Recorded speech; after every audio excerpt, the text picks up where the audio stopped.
आज की पुस्तक है आदर्श जीवन, जिसके लेखक हैं असअद इसराइली।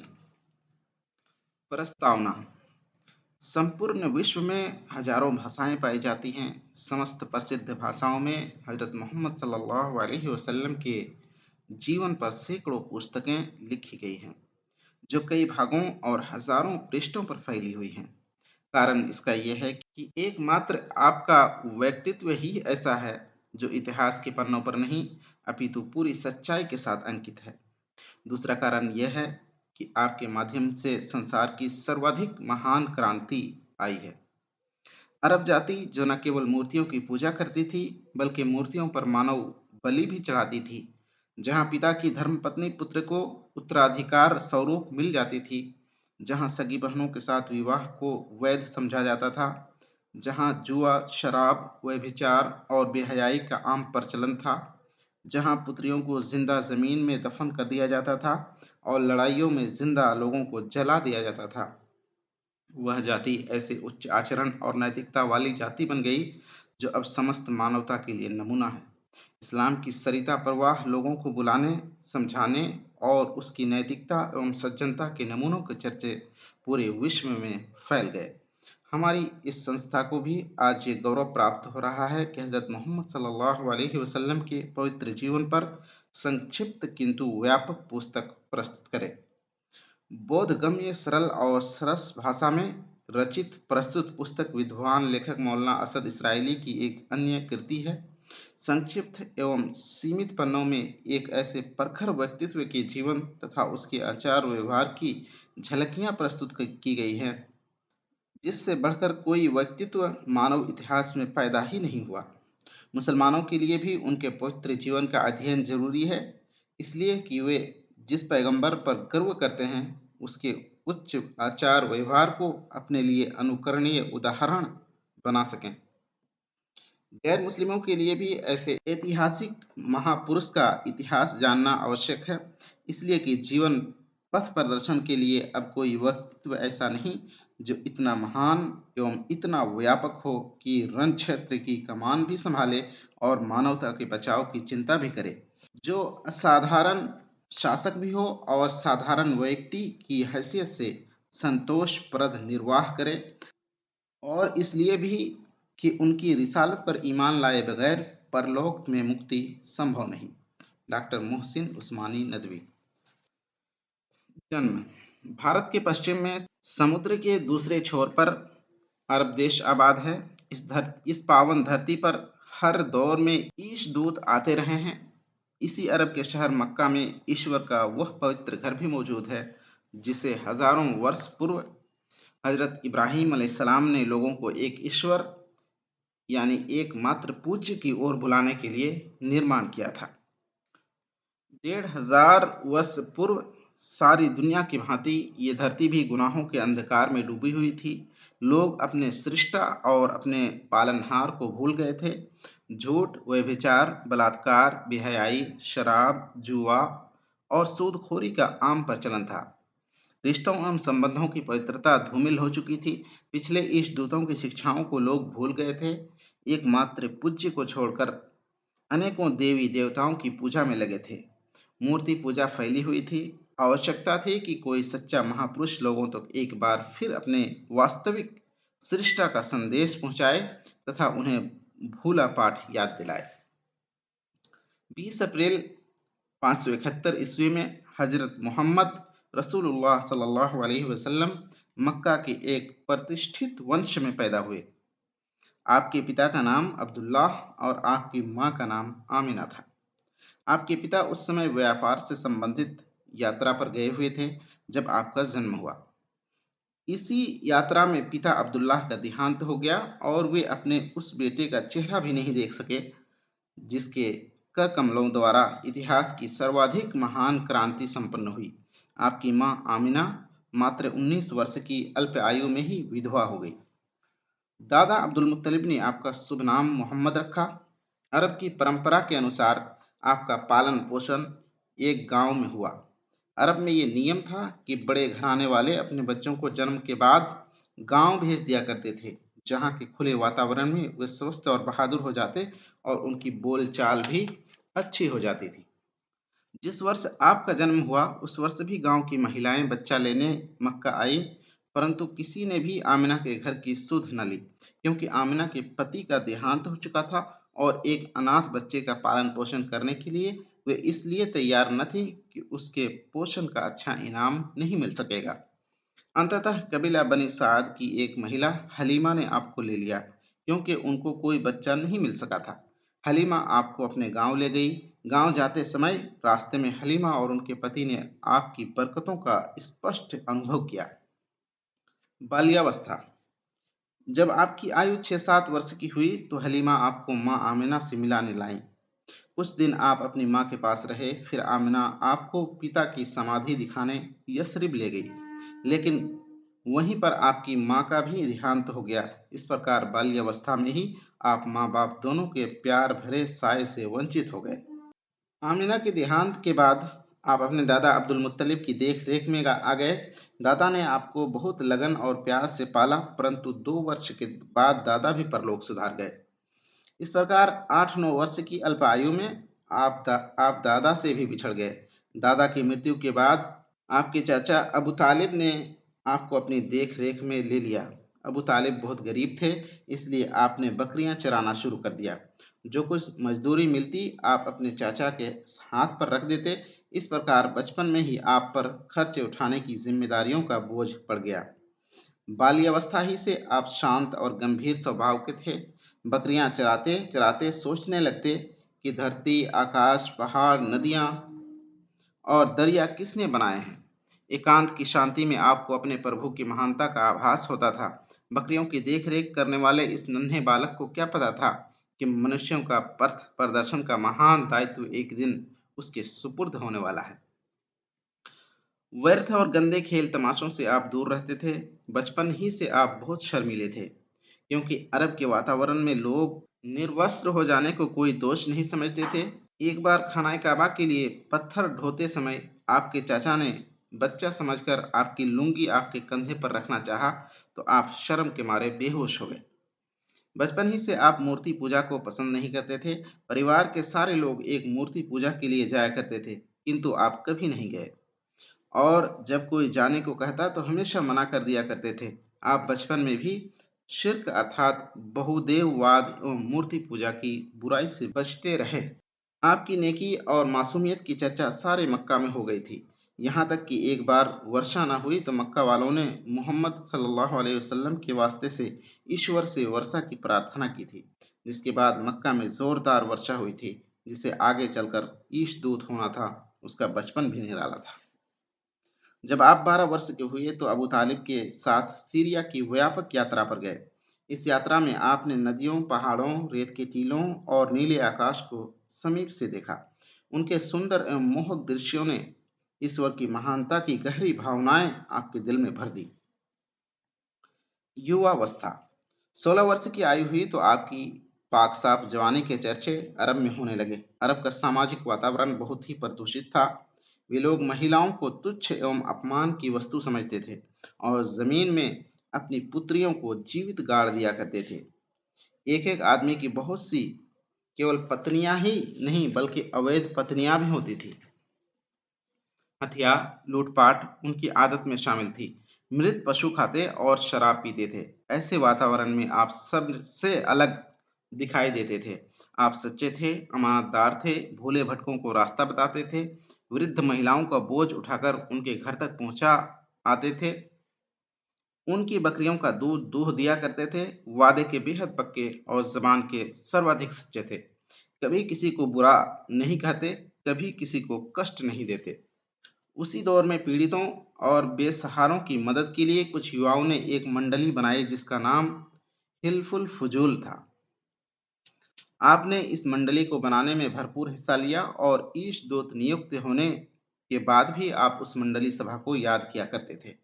आपकी सूझबूझ और बुद्धिमत्ता को देखकर लोग आपसे अपने झगड़ों का निपटारा कराया करते थे।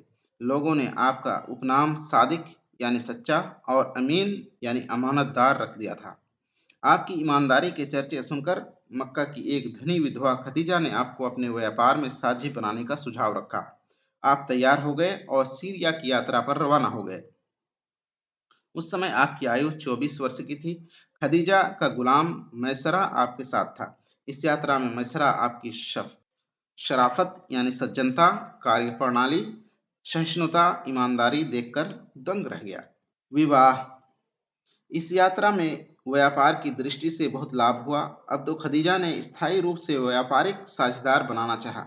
वे आपके चरित्र आचरण से अत्यधिक प्रभावित हुईं और अपनी एक सहेली नफीसा द्वारा आपसे विवाह कर लेने का प्रस्ताव भेजा। खदीजा उस समय 40 वर्ष की थी, 2 बार की विधवा और कई बच्चों की माँ थी। हजरत मोहम्मद सल्लल्लाहु अलैहि वसल्लम कुंवारे थे और केवल 25 वर्ष के थे, किंतु आपके परिवार ने इस रिश्ते को मान लिया और आपका विवाह खदीजा से कर दिया, जो आयु में आपसे 15 वर्ष बड़ी थी। विवाह के बाद आपने चचा अबू तालिब से उनके बेटे अली को पालन पोषण के लिए मांग लिया। खदीजा ने अपने एक गुलाम जैद इब्ने हारिस को उपहार स्वरूप आपको दिया। जैद आपके व्यवहार और उच्च आचरण से आप पर निछावर हो गए। यहाँ तक कि जैद के परिवार वाले उनके सगे बाप और चाचा जैद को लेने के लिए आए तो जैद ने उनके साथ जाने से इनकार कर दिया और आपके ही साथ रहना पसंद किया। इसके बाद जैद को आपने अपना पुत्र बना लिया। विवाह के 2 वर्ष बाद आपके एक पुत्र हुआ, जिसका नाम आपने कासिम रखा। किंतु कासिम बचपन ही में चल बसे। उनकी मौत पर आप रोए नहीं बल्कि सब्र किया और कहा कि मैं ईश्वर की इच्छा पर सहमत और संतुष्ट हूँ। कासिम के बाद ईश्वर ने आपको 4 पुत्रियां जैनब, रुकैया, उम्मे कुलसूम और फातिमा प्रदान की। मक्का के लोग आपका अत्यधिक आदर करते थे और आप पर पूरा पूरा भरोसा करते थे। एक बार खाना खाबा का निर्माण होते समय मक्का के लोगों में जबरदस्त विवाद उठ खड़ा हुआ कि वो पत्थर जिसके प्रति सभी की श्रद्धा थी और जो हजर अस्वद के नाम से प्रसिद्ध था और है, उसको उठाकर उसकी जगह कौन रखे। इस विवाद को सबकी सहमति से आपने ही सुलझाया। इस प्रकार बीतते समय के साथ आपकी आयु 39 वर्ष की हो गई। अब आप सत्य की खोज के लिए चिंतन मनन में डूबे रहने लगे और मक्का से 5 किलोमीटर दूर एक पहाड़ी के अंदर मौजूद एक गुफा में ईश्वर की उपासना करते रहते थे। ये विश्व क्या है, इसका पैदा करने वाला कौन है, इन प्रश्नों पर विचार करते रहते थे। कई कई दिन इसी प्रकार बीत जाते थे। आपकी पत्नी खदीजा वहीं आपको खाना पहुंचा देती थी। नबूवत। 17 अगस्त सन 610 ईस्वी शुक्रवार की रात थी। आप उसी गुफा में सत्य की प्राप्ति की कसक दिल में लिए ईश्वर के समक्ष नतमस्तक थे कि अचानक गुफा तेज रोशनी से भर गई और आपको एक आवाज सुनाई दी, इकरा अर्थात पढ़ो। इस आवाज को सुनकर आप चौंक गए और घबरा गए। आपने डरते डरते उत्तर दिया, मैं पढ़ा हुआ नहीं हूँ। किंतु आवाज फिर आई, इकरा पढ़ो। आपने फिर वही उत्तर दिया। तीसरी बार फिर आवाज आई, इकरा बिस्मि रब्बिकल्लज़ी खलक खलकल इंसान मिन अलक इकरा व रब्बुकल अक्रमुल्लज़ी अल्लम बिल कलम अल्लमल इंसान मा लम यअलम। अर्थ: पढ़ो अपने रब के नाम से जिसने पैदा किया है, जिसने मनुष्य को एक चिपकती हुई चीज से पैदा किया है। पढ़ो और तुम्हारा रब बड़ा ही मेहरबान है, जिसने कलम से इल्म यानी ज्ञान दिया है, जिसने कलम के द्वारा मनुष्य को वो सब कुछ सिखाया जो वह न जानता था। कुरान। ये आवाज एक फरिश्ते की थी। फरिश्ता उस ईश्वर की ओर से बोल रहा था जो संसार का रचयिता और मनुष्य का पालनहार है। इस प्रकार 40 वर्ष की आयु में ईश्वर ने संसार में बसने वाले लोगों तक अपना सत्य संदेश पहुंचाने के लिए आपको चुन लिया था। ये वह महान रात थी जिसमें आप ईश्वर के दूत बना दिए गए थे, अर्थात ईश्वर की तरफ से दुनिया वालों तक सत्य मार्ग का संदेश पहुंचाने वाले। फरिश्ते की आवाज सुनकर आप घबरा गए। एक अनजाना सा भय हृदय में घर करने लगा। आप कांपते हुए गुफा से बाहर आए और घर पहुंचकर खदीजा से कहा कि मुझे कंबल उड़ाओ। फिर पूरी घटना सुनाकर आपने कहा कि मुझे अपनी जान का खतरा हो गया है। खदीजा ने सारी बात सुनकर आपकी ढारस बंधाई और कहा कि ऐसा तो कदापि नहीं हो सकता। कि ईश्वर आपको रुसवा करे। वह कभी आपको दुखी नहीं करेगा, क्योंकि आप मजबूरों की सहायता करते हैं, कमजोरों का हाथ बढ़ाते हैं, मेहमानों का आदर सम्मान करते हैं। खदीजा अपने चचेरे भाई वर्का बिन नौफिल के पास आपको ले गई, जो बहुत बड़े विद्वान और ईश भक्ति में लीन रहने वाले थे। उन्होंने बतलाया कि ये आवाज जो मोहम्मद ने सुनी, ईश्वर के फरिश्ते की आवाज है, और मूसा अलैहिस्सलाम के पास भी यही फरिश्ता ईश्वर का पैगाम लेकर आया था, और यह कि मोहम्मद को ईश्वर ने अपना रसूल यानी दूत चुना है।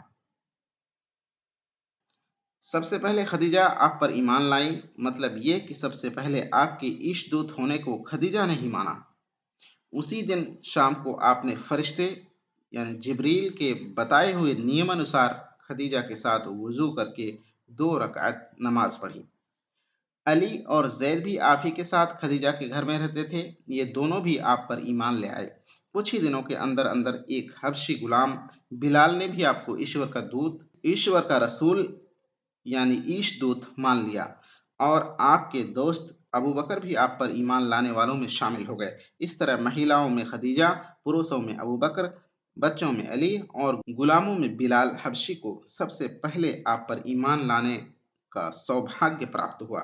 ये सबसे पहला समूह था जिसने आपको पैगंबर यानी ईशदूत की हैसियत से स्वीकार किया। सत्य की ओर बुलाना। कुछ दिनों के बाद आपको उसी फरिश्ते के माध्यम से यह निर्देश मिला कि अब तुम खड़े हो जाओ, लोगों को आखिरत के दिन यानी परलोक से सावधान करो, और उन्हें बताओ कि ईश्वर ही सबसे बड़ा है, सारी बड़ाई उसी के लिए है। कुरान 68 आयत 1 से 3 तक। यह निर्देश मिलने के बाद आपको यही धुन लग गई कि ईश्वर के बंदों को ईश्वर की तरफ बुलाया जाए। जो व्यक्ति भी आपको जरा भी सूझबूझ वाला लगता, उसे अलग से जाकर अपनी बात समझाते और कुरान की जो आयतें अब तक उतरी थी वो सुनाते। ये आयतें लोगों को पूरे जीवन में केवल एक ईश्वर की उपासना तथा केवल उसी का अनुपालन करने का संदेश देती थी। एक ईश्वर की उपासना अरब वालों को बिल्कुल नई लगती थी। उनके पूर्वजों ने कभी ये बात कही नहीं थी। पुरखों और पूर्वजों के रास्ते को छोड़ देना सर्वाधिक दुष्कर काम होता है। यदि वो आपकी बात मान लेते तो इससे उनकी सरदारी पर भी आंच आती थी, और मूर्ति स्थलों से होने वाली सारी आय प्रभावित होती थी। इसलिए धीरे धीरे आपका विरोध बढ़ता गया। दिन रात आप ईश्वर से प्रार्थना यानी दुआ करते थे कि आपकी जाति और मक्का के कुछ प्रसिद्ध लोग आपके साथ हो जाएं, किंतु हालात और कठिन होते चले गए।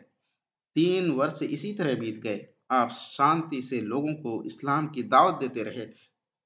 अकरम का घर उन लोगों का केंद्र बनता चला गया जो इस्लाम को स्वीकार कर रहे थे। इस प्रकार 30 से 35 आदमी आप पर ईमान ले आए, जो अकरम के घर में छुप कर नमाज पढ़ते थे। आपका समूह इसी प्रकार शांति से बढ़ रहा था। सत्य की ओर खुला निमंत्रण। सन 3 नबवी।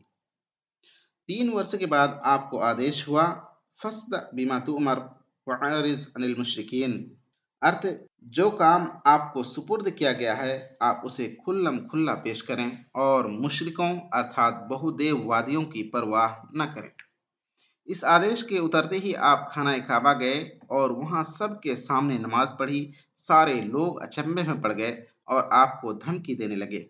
फिर आपने खानदान के सारे लोगों को इस्लाम का निमंत्रण देने के लिए एक दिन भोजन पर आमंत्रित किया, किंतु खानदान में से किसी ने भी आपका साथ देने का वादा न किया।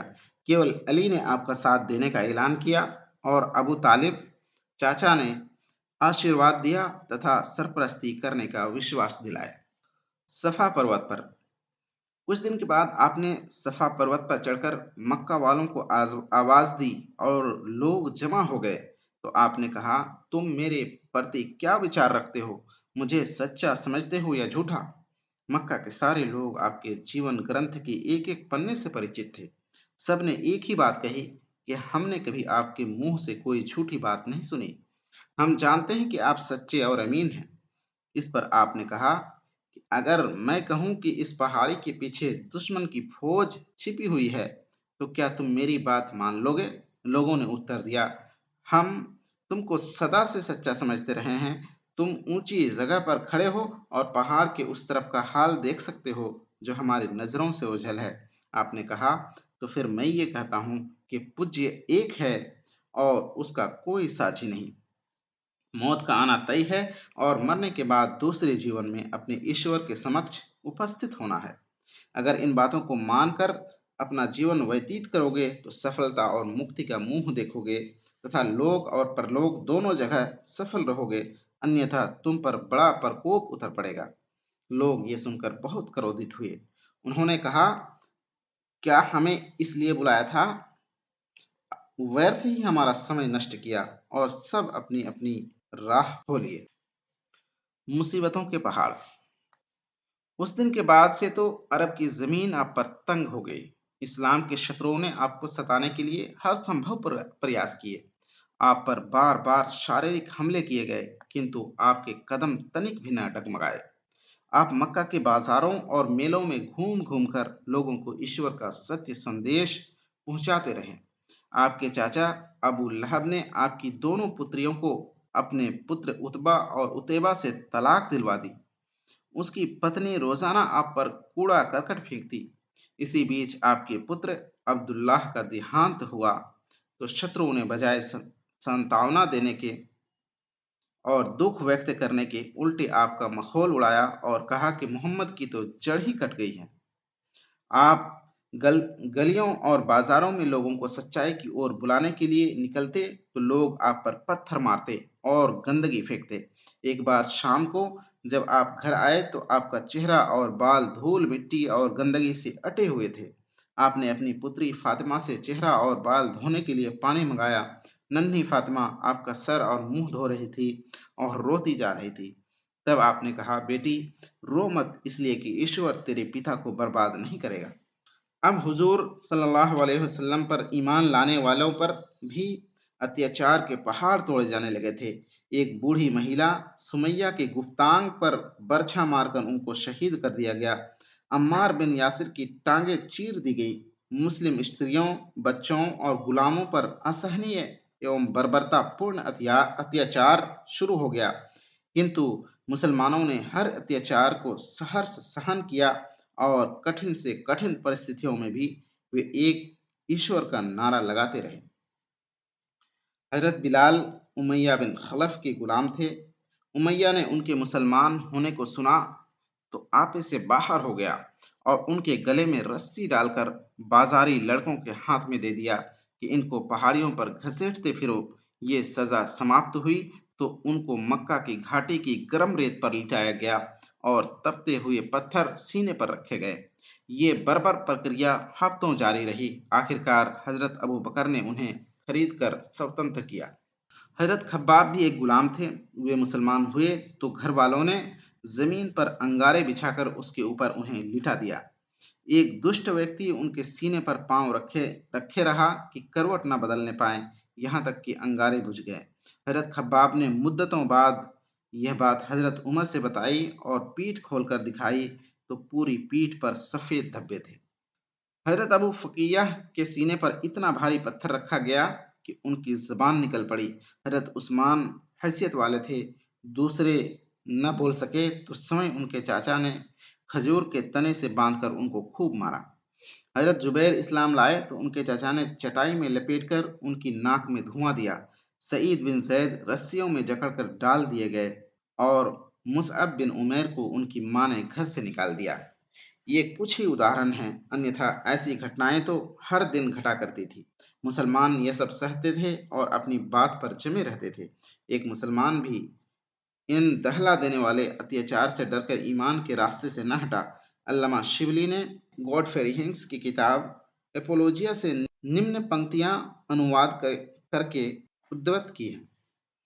ईसाई इसको याद रखें तो अच्छा हो कि मोहम्मद की शिक्षाओं ने ऐसा धार्मिक लगाव अपने अनुयायियों में पैदा किया जिसको ईसा के आरंभिक साथियों में ढूंढना व्यर्थ है।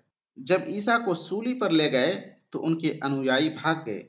उनका धर्म प्रेम जाता रहा और अपने नायक को मौत के पंछे में गिरफ्तार छोड़कर भाग निकले।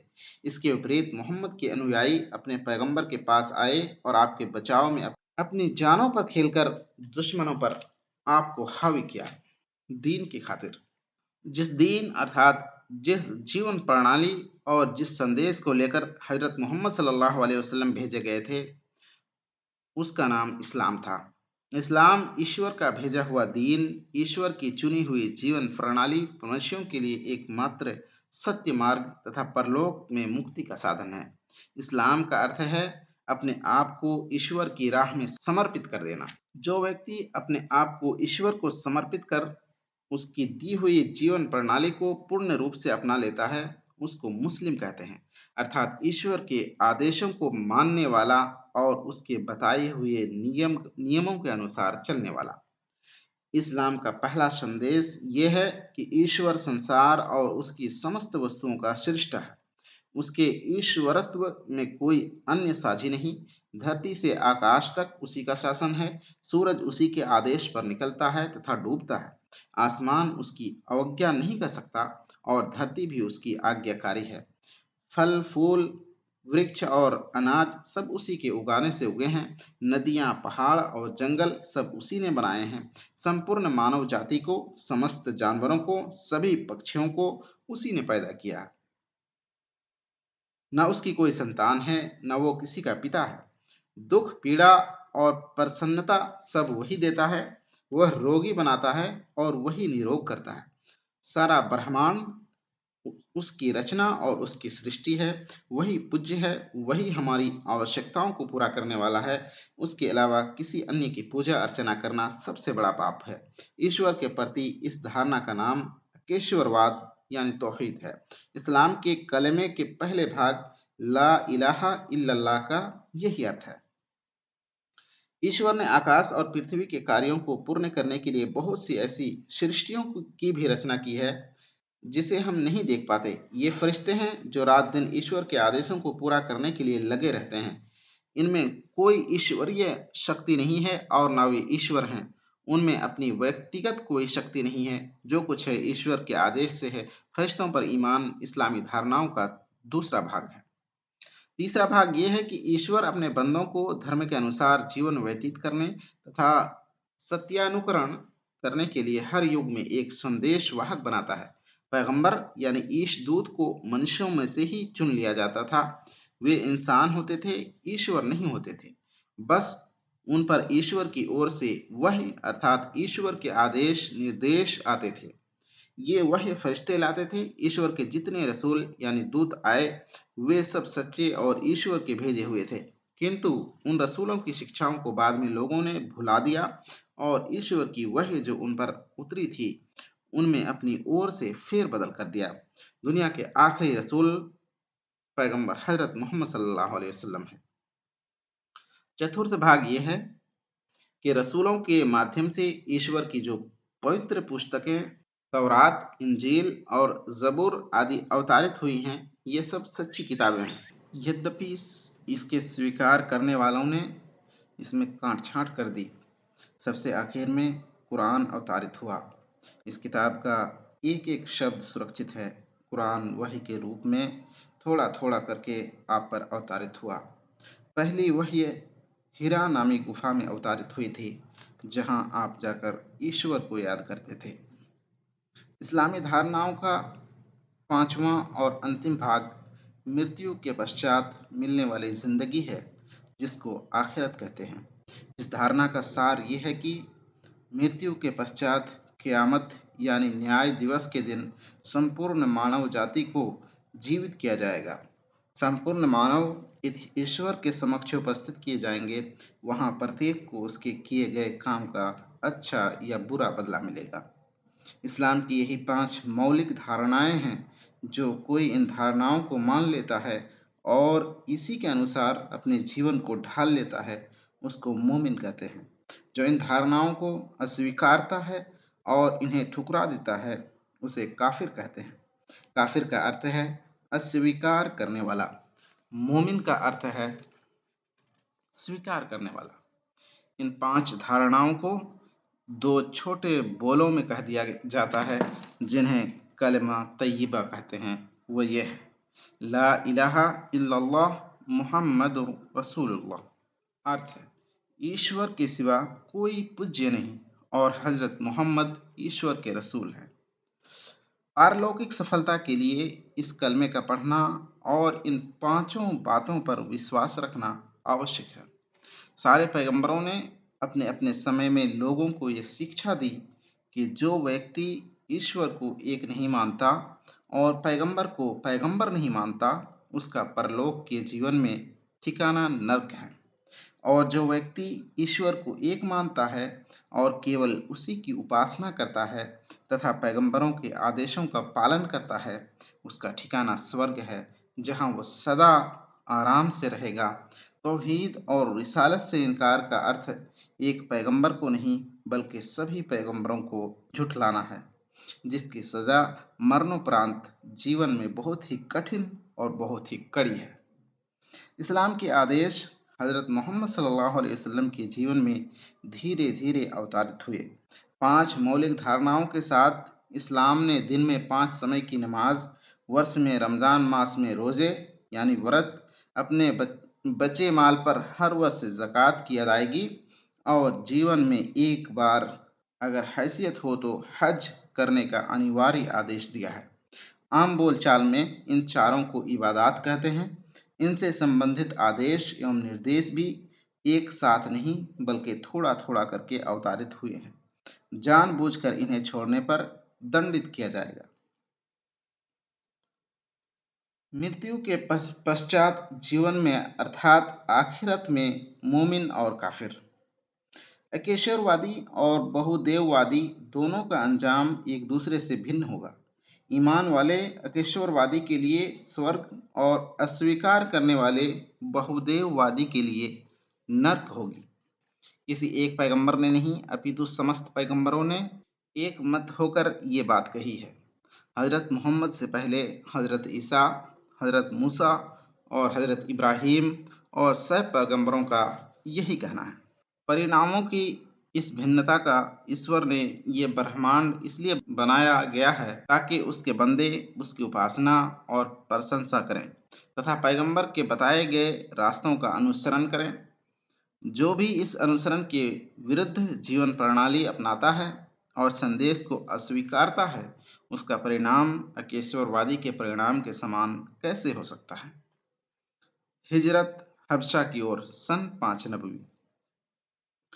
इसी बीच मक्का के शत्रुओं उनके अत्याचारों से मुसलमानों को बचाने के लिए आपने बहुत से मुसलमानों को हबशा भेज दिया। उन्होंने वहां के बादशाह नज्जाशी की शरण ली, किंतु ये शत्रु वहां भी पहुंच गए और बादशाह को मुसलमानों के खिलाफ भड़काया। नजाशी ने मुसलमानों को बुलाया और वास्तविकता मालूम की। आखिरकार मुसलमानों की सच्चाई, उनके उच्च आचरण तथा उनकी स्वच्छ धारणाओं से नजाशी प्रभावित हो गया। मक्का के शत्रुओं को वहां से नाकाम लौटना पड़ा। हबशा के राजा नज्जाशी के दरबार में मुसलमानों की तरफ से हजरत अली के भाई हजरत जाफर ने इस्लाम का परिचय इन शब्दों में कराया। ए बादशाह, हम एक अनपढ़ जाति से थे, मूर्ति पूजते थे, गंदगी में घिरे हुए थे, व्यभिचार में लिप्त रहते थे, पड़ोसियों को सताते थे, भाई भाई पर अत्याचार करता, बलवान निर्बलों पर वर्चस्व जताता था, न कोई नियम था न कोई कानून। ऐसी दशा में हम में से ही एक व्यक्ति उठा जिसकी शराफत, सच्चाई और ईमानदारी से हम पहले से ही परिचित थे।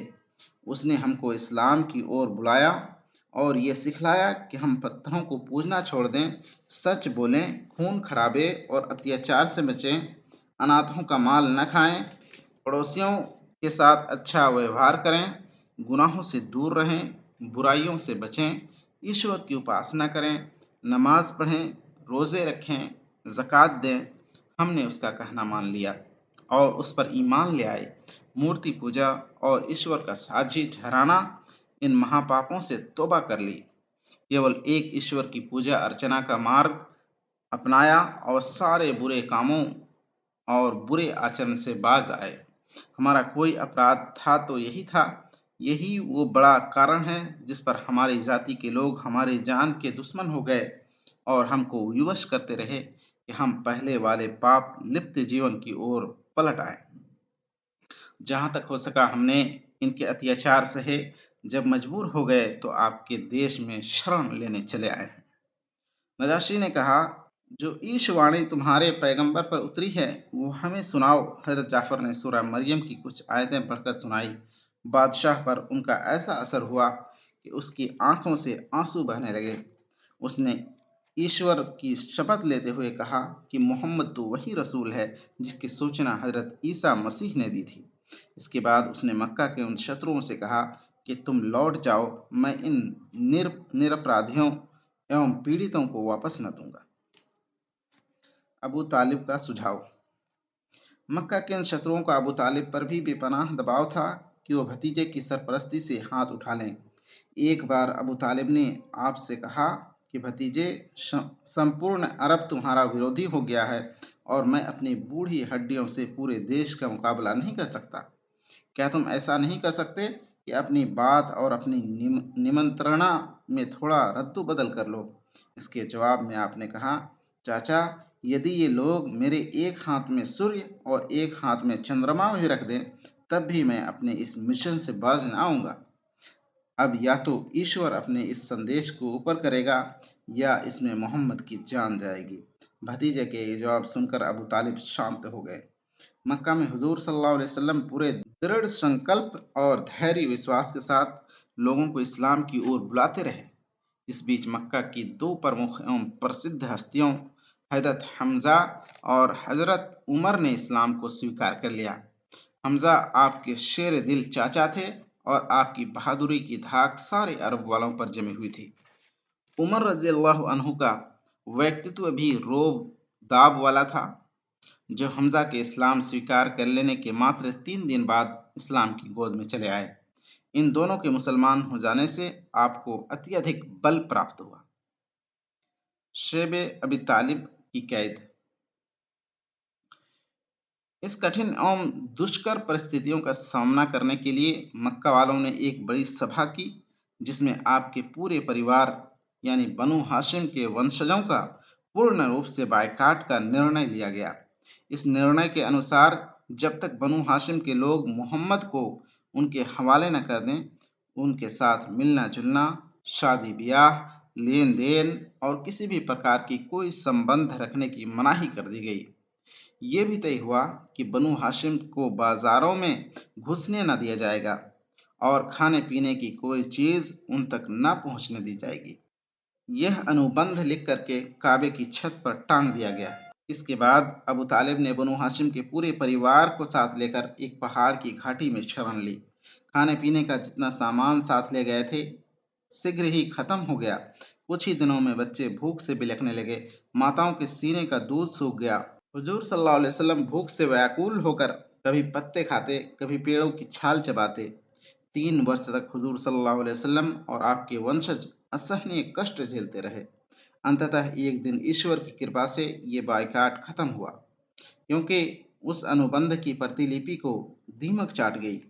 3 वर्ष की दुखदायिनी यातना के बाद बनु हाशिम बाहर आए, किंतु इस निरंतर कष्ट ने अबू तालिब की कमर तोड़ दी और वे बायकाट समाप्त होने के कुछ ही दिन बाद इस दुनिया से चल बसे। उनके देहांत के कुछ ही दिन पश्चात आपकी पत्नी खदीजा रज़ियल्लाहु अन्हा भी आपका साथ छोड़ गई, अर्थात स्वर्ग सुधार की। ताइफ की यात्रा। दुखों को बांटने वाली मेहरबान पत्नी के देहांत के बाद आप बहुत अकेले रह गए, किंतु आपके संकल्प और आपकी भावनाओं में किसी तरह का उतार नहीं आया। उसी वर्ष आप ताइफ के लोगों को सच्चाई का निमंत्रण देने के लिए तशरीफ ले गए। सैकड़ों किलोमीटर का ये रास्ता तपती धूप में आपने अकेले और पैदल तय किया, किंतु जब वहां पहुंचे तो वहां के लोगों ने पत्थर मार मार कर आपको लहूलुहान कर दिया। यहाँ तक कि आपकी जूतियां लहू से भर गई। चोट से आई कमजोरी के कारण आप धरती पर गिर गए। अपराधियों ने आपको इतना मारा कि आप बेहोश होकर गिर पड़े। आपके मुंह बोले पुत्र जैद भी वहां पहुंच गए और उन्होंने विनती की कि आप इन लोगों के लिए शराब करें, किंतु आपने ताइफ वालों के लिए दया की प्रार्थना की और फरमाया, जैद, मैं लोगों के लिए दयावान बनकर आया हूँ, शराब देने के लिए नहीं। अगर ये ईमान नहीं लाते तो क्या हुआ, आगे चलकर इनकी औलादें एकमात्र ईश्वर की उपासना करने वाली होंगी। वहाँ आपने ईश्वर से जो प्रार्थना की वो बड़ी हृदय विदारक हैं। आपने प्रार्थना की कि ऐ मेरे प्रभु, मैं अपनी कमजोरी और अपने अपमान की शिकायत केवल तुझसे करता हूँ, किंतु यदि तू मुझसे राजी है तो मुझे किसी चीज की परवाह नहीं है, क्योंकि तेरे नाम के प्रकाश से सारे अंधकार दूर हो जाते हैं। ताइफ से वापस आने के बाद आपने अरब के विभिन्न समूहों से मिलना जुलना शुरू कर दिया। प्रति वर्ष हज के अवसर पर आप एक एक समूह के खेमे में जाते और इस्लाम की दावत देते। साथ ही ये भी कहते कि वह समूह आपको अपनी पनाह में ले ले, ताकि आप लोगों तक निर्भय होकर सत्य संदेश पहुंचा सकें। आखिरकार सन 1190 में यस्रिब से आए हुए व्यक्तियों ने मक्का से कुछ मील दूर अकबा में अपना जीवन हुजूर सल्लल्लाहु अलैहि वसल्लम के प्रति समर्पित करने का निर्णय लिया। अगले साल हज के अवसर पर सन 1290 में 12 आदमी हुजूर सल्लल्लाहु अलैहि वसल्लम के हाथ पर करने अर्थात अपने आप को हुजूर के अनुपालन में देने के लिए आए। हुजूर ने मुसअब बिन उमैर को उनके साथ कर दिया, ताकि वे लोगों में इस्लामी शिक्षाओं का प्रचार एवं प्रसार करें। मुसअब बिन उमैर ने यस्रिब की गलियों में घूम घूम कर इस्लामी शिक्षाओं को फैलाया।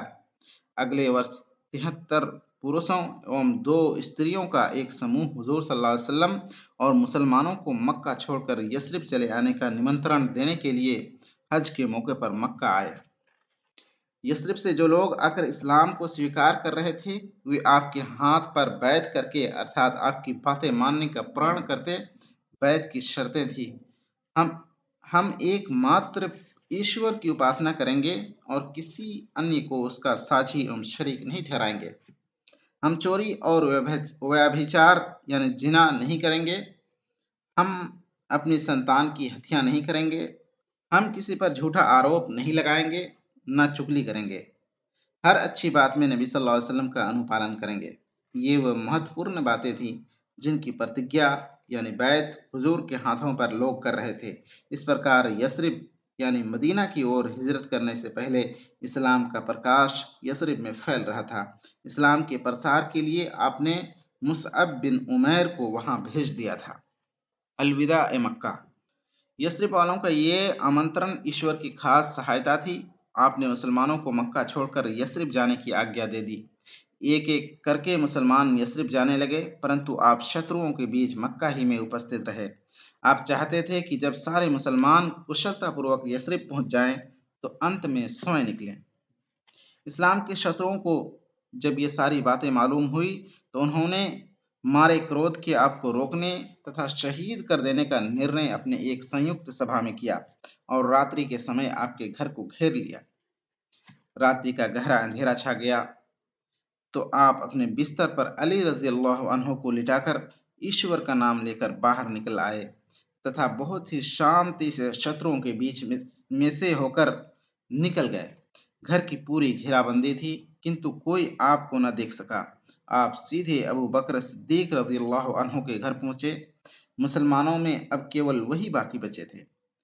आप उनको साथ लेकर यस्रिब यानी मदीना की ओर हिजरत यानी प्रस्थान कर गए। इस्लाम के शत्रुओं को प्रातःकाल जब सच्चाई पता चली तो उन्होंने आपका पीछा किया। आपको और अबू बकर रज़ियल्लाहु अन्हु को गिरफ्तार करने की जान तोड़ कोशिश की। गिरफ्तारी पर या सूचना देने पर 100 ऊंट भी इनाम रखा, परंतु ईश्वर की मदद आपके साथ रही और आप सकुशल यस्रिब की ओर बढ़ते रहे। यस्रिब के निकट पहुंचकर आपने वहां से 3 मील की दूरी पर कुबा की बस्ती में पड़ाव किया। वहां आपने इस्लाम की सबसे पहली मस्जिद बनाई। उसके निर्माण में आपने मुसलमानों के साथ मिलकर मजदूरों की तरह काम किया। इसके बाद आप यस्रिब की ओर रवाना हुए। यस्रिब के लोगों ने आपका हार्दिक अभिनंदन किया। बच्चियां छतों पर खड़ी होकर खुशी के गीत गा रही थीं और दफ बजा रही थी। पुरुष लोग रास्तों पर पंक्तिबद्ध खड़े थे। हर कोई आपको अपना अतिथि बनाना चाहता था, परंतु आपने फरमाया, जहां मेरी ऊँटनी ठहरेगी मैं वहीं पर ठहरूंगा। ऊँटनी अबू अय्यूब अंसारी के घर के सामने रुकी और आप उन्हीं के घर ठहरे। यस्रिब के लोगों ने आपके आने की प्रसन्नता में अपने शहर का नाम यस्रिब से बदलकर मदीनतुन नबी अर्थात नबी का शहर रख दिया। यही वो शहर है जो आजकल मदीना के नाम से प्रसिद्ध है। पहली मस्जिद का निर्माण। मदीना में भी आपने एक मस्जिद के निर्माण का इरादा किया। मस्जिद के लिए जो जगह आपने पसंद की वो दो अनाथ बच्चों की थी। उन्होंने ये ज़मीन बिना किसी मूल्य के आपको भेंट करना चाहिए, परंतु आपने मूल्य अदा किए बगैर उसे लेने से इनकार कर दिया और उसे मूल्य अदा करके खरीदा। साधारण मुसलमानों के साथ मजदूरों की तरह मेहनत परिश्रम करके आपने ये मस्जिद अपने हाथों से बनाई। उसकी दीवारें कच्ची ईंटों की और छत खजूर के पत्तों की थी। इस मस्जिद के निर्माण के बाद पहली बार मुसलमानों को ये मौका मिला कि वो आज़ादी के साथ खुले वातावरण में अपने ईश्वर की उपासना यानी इबादत कर सकें, जिसकी अनुमति उन्हें मक्का में नहीं थी। मक्का में वो काबा जिसे हजरत इब्राहिम ने एक ईश्वर की उपासना के लिए बनाया था, वही पवित्र स्थल 300 से अधिक देवी देवताओं का स्थान बना हुआ था। केवल एक ईश्वर का नाम लेना और एक ईश्वर की उपासना अर्थात एक ईश्वर को अपना एकमात्र स्वामी मानकर उसकी पूजा अर्चना करना तथा अपने पूरे जीवन को उसके बताए नियमों के अंतर्गत ढालकर जीवन व्यतीत करना जुर्म था।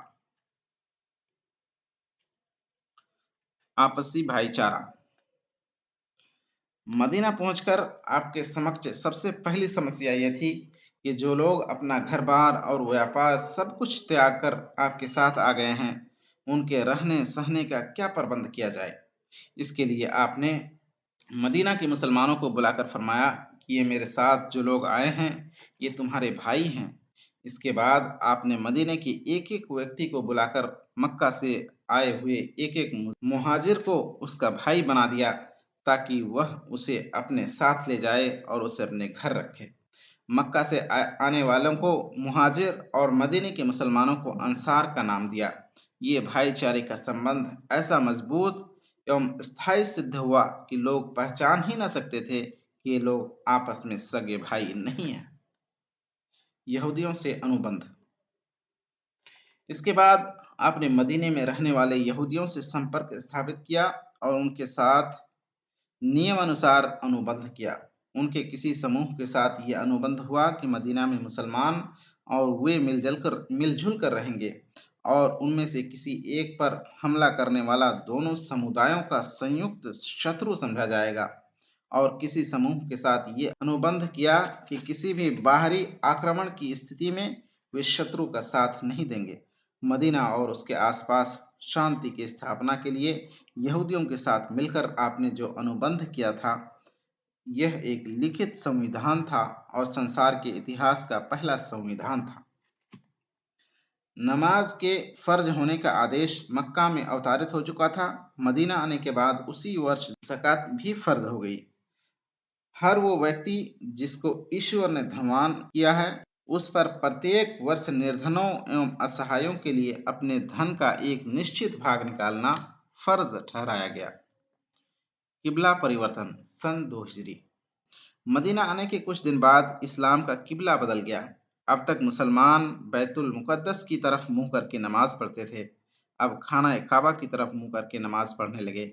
यह बात यहूदियों के लिए अत्यंत अप्रिय थी, चूंकि यहूदी बैतुल मुकद्दस को अपना किबला मानते थे और मुसलमानों को अपने किबले की ओर नमाज पढ़ते देखकर बहुत संतुष्ट थे और समझते थे कि एक दिन मुसलमान उन्हीं के अधीन हो जाएंगे।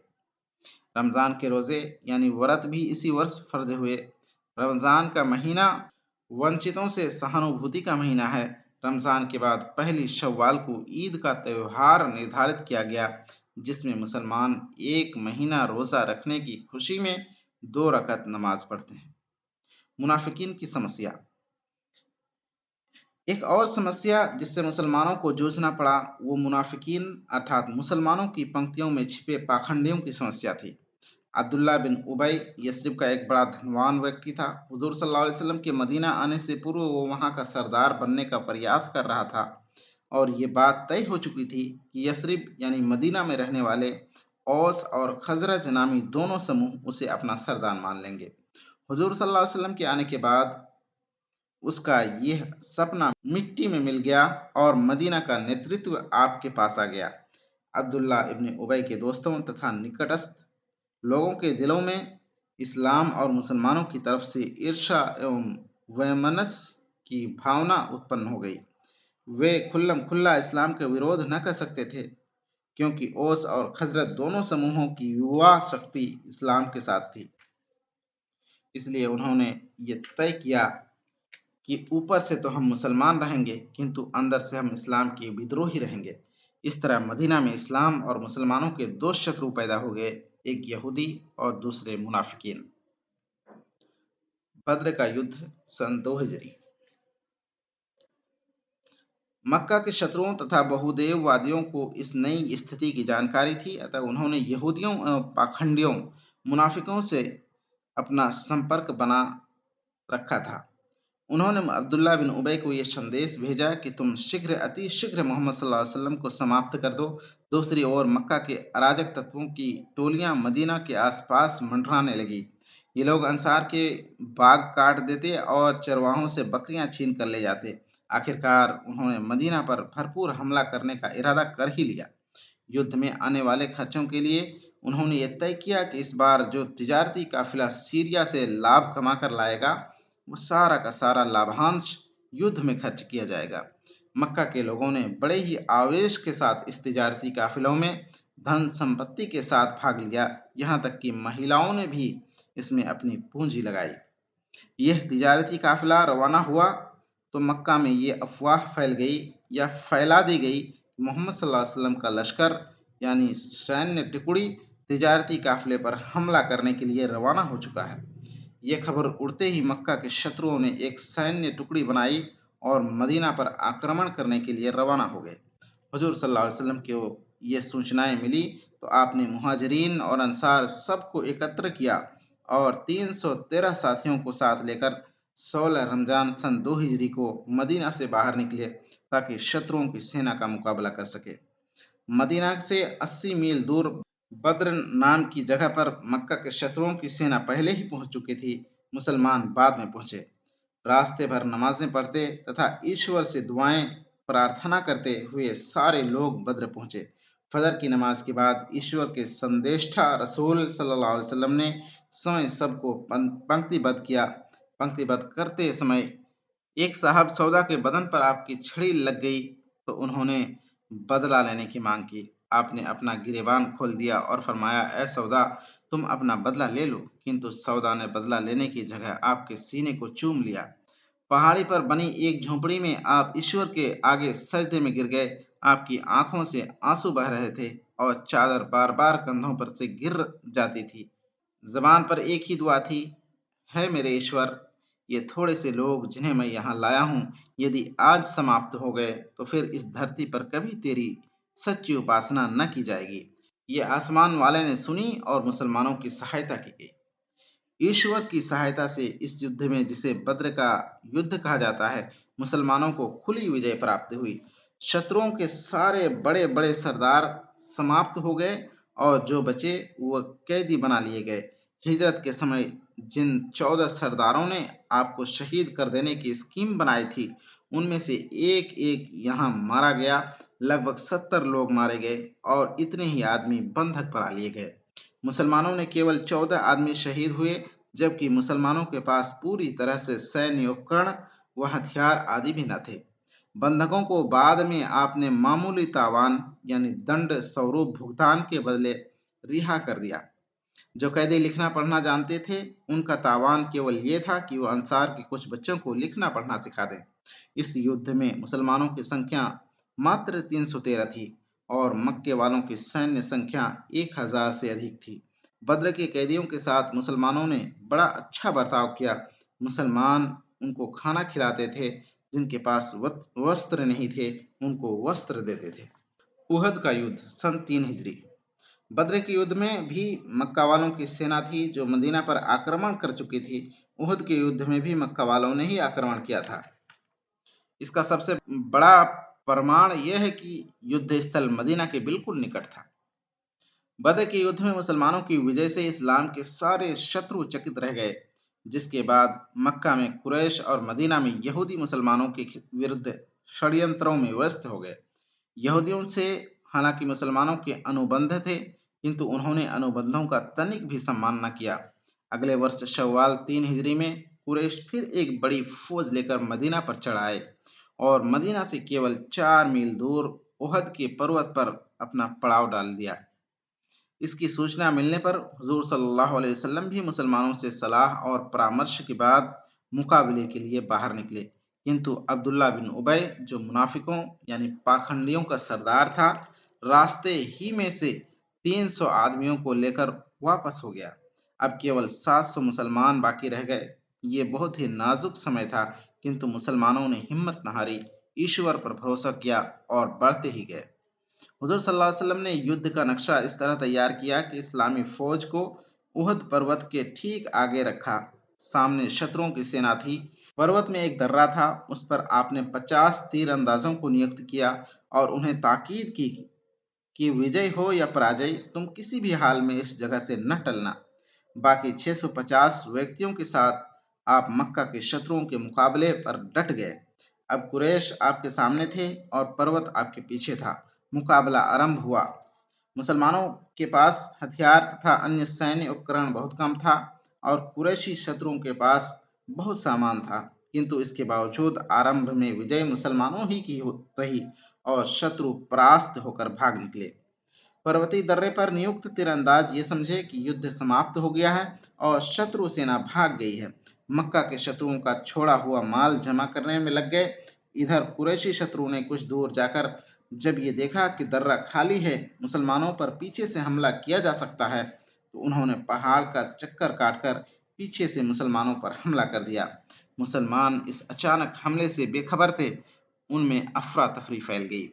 उधर शत्रुओं ने हुजूर सल्लल्लाहु अलैहि वसल्लम के शहीद हो जाने की खबर उड़ा दी, जिससे मुसलमानों के हौसले टूट गए। आपके चाचा हमजा को एक हबशी गुलाम ने बर्छी फेंककर शहीद कर दिया। जरा सी देर में युद्ध का पांसा पलट गया। हुजूर सल्लल्लाहु अलैहि वसल्लम अत्यधिक घायल हो गए। आपकी पुत्री फातिमा जख्मों से खून धोती धोती रही, किंतु आप उसी दशा में खून भरी पेशानी के साथ नमाज पढ़ते और अपनी कौम के लिए क्षमा की प्रार्थना करते। उहद में मुसलमानों को क्षति उठानी पड़ी। लगभग 70 मुसलमान शहीद हो गए और इस कारणवश कुछ ऐसे समूह जो बद्र में युद्ध पश्चात मुसलमानों की ओर झुके थे, वे पुनः कुरैश की ओर झुकने लगे। यहूदियों का साहस बढ़ गया और उन्होंने बढ़ चढ़कर मुसलमानों के विरुद्ध षड्यंत्र में हिस्सा लेना शुरू कर दिया। समूचे अरब में मुसलमानों के विरुद्ध युद्ध की तैयारी होने लगी। मुसलमानों के जो समूह जगह जगह इस्लाम के प्रचार हेतु गए थे, उन पर हमले होने लगे और उन्हें कड़ी यातनाएं देकर मारा जाने लगा। रजी और मोता में भारी संख्या में इस्लामी प्रचारकों की हत्या की गई। ये सन 4 हिजरी की घटना है। अंततः मक्का में पूरी सहमति से ये स्कीम तैयार की गई कि इस्लाम के सारे शत्रु मिलकर मदीना पर एक साथ अचानक हमला करें, ताकि इस्लाम का नामो निशान ही मिट जाए, और यह कि मदीना के अंदर से यहूदी इस युद्ध में इस्लाम के शत्रुओं का पूरा पूरा साथ देंगे। खंदक का युद्ध सन 5 हिजरी। खंदक के युद्ध अरबों का मदीना पर संयुक्त सैन्य आक्रमण था। मुसलमानों ने रक्षात्मक युद्ध प्रणाली अपनाई। सन 5 हिजरी में लगभग 25,000 की संयुक्त सेना मदीना पर आक्रमण करने के लिए चल पड़ी। इस टुकड़ी में अरब के सारे कबीलों का प्रतिनिधित्व था। ऐसी विकट परिस्थिति का मुकाबला करने के लिए हुजूर सल्लल्लाहु अलैहि वसल्लम ने सलमान फारसी के परामर्श से मदीना के चारों ओर एक खाई खोदने की योजना बनाई, क्योंकि खुले मैदान से इतने बड़े लश्कर का मुकाबला करना मुसलमानों के लिए अत्यधिक दुष्कर था। मदीना 3 ओर से मकानों, पर्वतों और बागों से घिरा हुआ था। एक तरफ से खुला हुआ था। आपने उसी तरफ खाई खोदने का आदेश दिया। समय रसूलुल्लाह सल्लल्लाहु अलैहि वसल्लम खाई खोदने के इस जुझारू अभियान में शामिल थे। आप स्वयं कुदाल हाथ में लिए जमीन खोदते रहे। हर एक के हिस्से में 10-10 गज जमीन आई और सब की तरफ हजरत मोहम्मद सल्लल्लाहु अलैहि वसल्लम ने भी अपने हिस्से में 10 गज जमीन ली। शत्रुओं का लश्कर निकट आया। मौसम बहुत ही ठंडा हो गया था। मुसलमान एक तरफ तो अरब की संयुक्त सेना के सामने थे, दूसरी ओर मदीना में मौजूद यहूदी और पाखंडी लोग षड्यंत्र रचने में व्यस्त थे। जान माल सब खतरे में थे। परंतु मुसलमान ईश्वर के लिए अपना सब कुछ कुर्बान देने का साहस रखते थे। मुसलमानों की पंक्तियों में जो आस्तीन के सांप यानी मुनाफिकीन छिपे हुए थे, वे इस अवसर पर खुलकर सामने आ गए। उनके दिल उचक कर हलक में आ गए थे और वे घरों में बहाने बना बना कर रुके हुए थे। इस जंग में मुसलमानों को बड़ा कष्ट उठाना पड़ा। चारों ओर से रास्ते बंद थे, सैन्य उपकरण और खाने पीने के सामान की बेहद कमी थी। कई कई दिन तक खाना नहीं मिलता था। यहाँ तक कि बहुत से मुसलमानों ने अपने पेट पर पत्थर बांध लिए थे कि भूख के कारण वे अपनी कमर सीधी न रख सकते थे। स्वयं हुजूर सल्लल्लाहु अलैहि वसल्लम ने अपने पेट पर 2 पत्थर बांध रखे थे। शत्रुओं ने कभी खंदक नहीं देखी थी। युद्ध की इस विधि से वे बिल्कुल अनभिज्ञ थे। खंदक देखकर परेशान हो गए। खंदक के एक किनारे से वे मुसलमानों पर तीर बरसा रहे थे, किंतु मदीना के अंदर घुस नहीं पा रहे थे। खंदक के दूसरे किनारे पर मुसलमान उपस्थित थे, जो तीर आक्रमण का निरंतर जवाब दे रहे थे। 10 गज चौड़ी खाई को फांद लेना सामान्य घोड़ों के बस की बात नहीं थी। शत्रुओं की घेराबंदी लंबी खींचती गई। उनका खाने पीने का सामान समाप्त हो गया। इसी दौरान एक दिन तूफानी हवा चली और शत्रुओं के सारे खेमे उड़ गए। दूसरी ओर यहूदी कबीले बनु कुरैज़ा, जो बदली हुई परिस्थितियां देखकर भविष्य में सामने आने वाले खतरों की चिंता सताने लगी थी कि कहीं मुसलमान उनसे गद्दारी का हिसाब न लें। हुजूर सल्लल्लाहु अलैहि वसल्लम की युद्ध प्रणाली के कारण भी उनमें और मक्का के शत्रुओं में परस्पर विभेद पैदा हो चुका था। इसलिए वे भी मक्का के शत्रुओं से बेपरवाह हो गए और शत्रुओं के समक्ष वापस लौट जाने के सिवा कोई चारा न रहा। खंदक के युद्ध के पश्चात ये बात स्पष्ट हो गई थी कि इस्लाम अब एक सुदृढ़ शक्ति बन चुका है तथा किसी भी सैनिक कार्रवाई द्वारा अब उसे समाप्त नहीं किया जा सकता। और यह कि ईश्वर की असाधारण सहायता मुसलमानों के साथ है, और ये भी कि ईश्वर ने अपने दीन अर्थात अपनी दी हुई जीवन प्रणाली इस्लाम को दुनिया में वर्चस्व देने का निर्णय कर लिया है। मदीना का इस्लामी राज्य। इस्लाम चूंकि एक संपूर्ण जीवन प्रणाली अर्थात दीन बनकर आया है, अतः स्वाभाविक रूप से एक जीवित जीवन प्रणाली की हैसियत से उसके कार्य क्षेत्र में राज एवं शासन भी रहा। इस दीन को धर्म और राजनीति अथवा धार्मिक जीवन और सांसारिक जीवन में अलग अलग विभक्त नहीं किया जा सकता। सांसारिक जीवन में अपने मूल्य सृष्टा ईश्वर तथा उसकी सृष्टि के सारे अधिकार अदा करना, और ईश्वर ने अपने रसूल के माध्यम से जिस प्रणाली को प्रदान किया है उसको उसी के निर्देश अनुसार व्यवहार में लाना ही दीन है। इसलिए राज्य और शासन इस्लाम से अलग कोई वस्तु नहीं है। इस्लाम ने अपनी प्रस्तुतिकरण क्रमबद्ध रूप से अवश्य किया है। आरंभ में केवल अकीदे अर्थात धारणाओं एवं मान्यताओं को दुरुस्त यथार्थ करने पर जोर दिया गया। मूर्ति पूजा से रोका गया। एकेश्वरवाद की शिक्षा दी गई। उसके बाद उपासना करने अर्थात ईश्वर के समक्ष झुकने, उसकी प्रशंसा करने तथा उसे याद करने का पाठ पढ़ाया गया। जब लोग इन चीज़ों को अपने व्यवहार में सुरुचिपूर्ण तरीके से लाने लगे तो इस्लामी नियम उतरने लगा। जैसे सन 3 हिजरी में विरासत का कानून उतरा। संसार के इतिहास में पहली बार महिलाओं को विरासत में हिस्सा दिया गया। बहुदेववादी महिलाओं से विवाह पर पाबंदी लगाई गई ताकि पारिवारिक जीवन सुख शांति के साथ व्यतीत हो सके। बदकारी, व्यभिचार एवं बलात्कार की रोकथाम के लिए कानून उतरा। शराब पीने पर सजा निर्धारित हुई। महिलाओं को पुरुषों के समान सज धज कर निकलने, खुले तौर से तथा अर्धनंग अवस्था में सामने आने पर रोक लगी। इस प्रकार मदीने में आने के बाद बहुत से कानून अवतारित हुए। मक्का के जीवन में मुसलमानों को बहुत दुख पहुंचाया गया था। मदीना में इस्लाम की चर्चा से पूरा अरब द्वीप समूह गूंज उठा। दीन के सभी आदेश अवतरित हो गए। चारों ओर शांति की स्थापना हो गई। ईश्वर को मानने वालों का बहुत बड़ा समूह तैयार हो गया, जो ईश्वर के प्रत्येक आदेश पर अपना शीश नवाने को तैयार था। एक ईश्वर की उपासना के लिए नमाजियों से मस्जिदें आबाद थी। प्रत्येक सप्ताह जुमे के दिन सामूहिक रूप से जुमे की नमाज पढ़ी जा रही थी। निर्धन और असहाय लोगों के लिए ज़कात का नियम लागू था। सोने चांदी की दौलत और पैदावार की ज़कात निकाल रहे थे। रोज़ों यानी व्रत के द्वारा ईश भय तथा मानसिक दोष तथा आत्मिक संतोष प्राप्त कर रहे थे। रमजान का पूरा महीना खैर और बरकत का महीना था और इस पूरे महीने में रोजा अर्थात निर्धारित समय तक के लिए निर्जल उपवास रखना अनिवार्य ठहराया गया। हज भी फर्ज था। ये हजरत इब्राहिम के दीन की यादगार है। इस्लाम के ये चारों स्तंभ मदीने के जीवन काल में अपनी पूर्ति को पहुंच गए थे। दीन के वे आदेश और निर्देश जो आचरण की पवित्रता और समस्त मामलों न्याय एवं समानता के का लिहाज रखने के लिए आवश्यक थे, वे मुसलमानों को सिखा दिए गए। ईश्वर के रसूल की शिक्षाओं द्वारा मानवता, समानता तथा न्याय एवं समता का पाठ लोगों ने सीख लिया। जात पात तथा ऊंच नीच का दीन में कोई भेदभाव नहीं था। कुरैशी और गैर कुरैशी, अरब और गैर अरब, काले और गोरे, अमीर और गरीब सब एक ईश्वर के बंदे कहलाए और दीन में तथा आखिरत में हर एक का दर्जा एवं उसकी श्रेणी बराबर थी।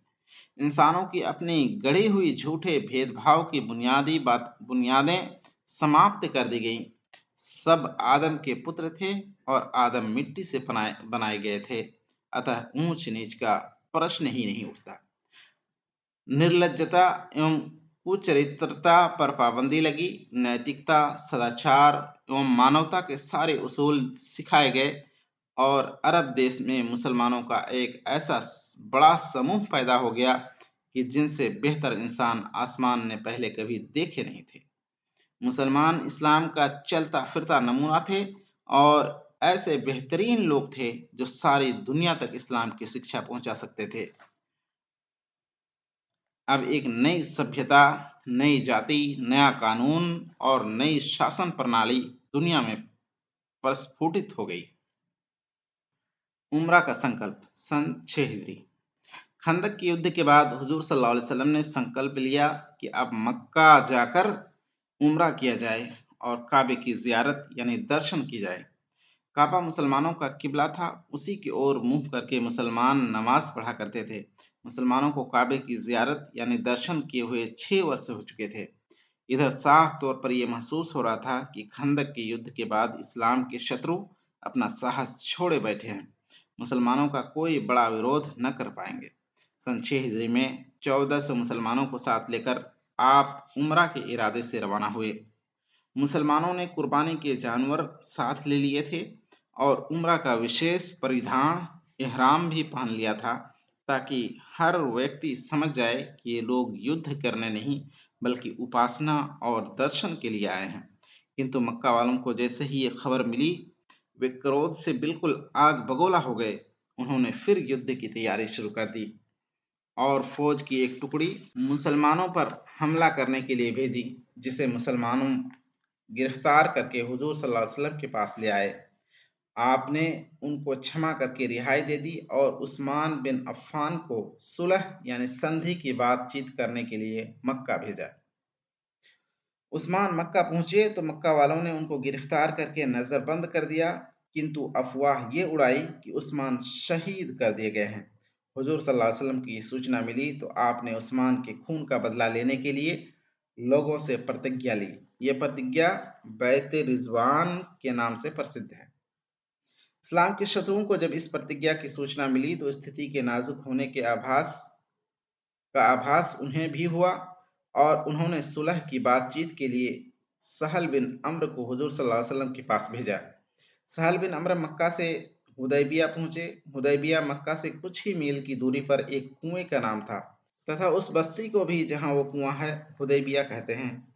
यहाँ पर सहल की हुजूर सल्लल्लाहु अलैहि वसल्लम से भेंट हुई। हुदैबिया स्थल पर पूर्ण रूप से वार्ता शुरू होने से पूर्व मुसलमानों और मक्का वालों के बीच कई बार दूत स्तर की बातचीत हुई। कुरैश की ओर से एक बुजुर्ग एवं वयोवृद्ध व्यक्ति अरवा बिन सऊद सक़फ़ी दूत बनकर मुसलमानों के पास आए और हुजूर सल्लल्लाहु अलैहि वसल्लम की सेवा में उपस्थित हुए।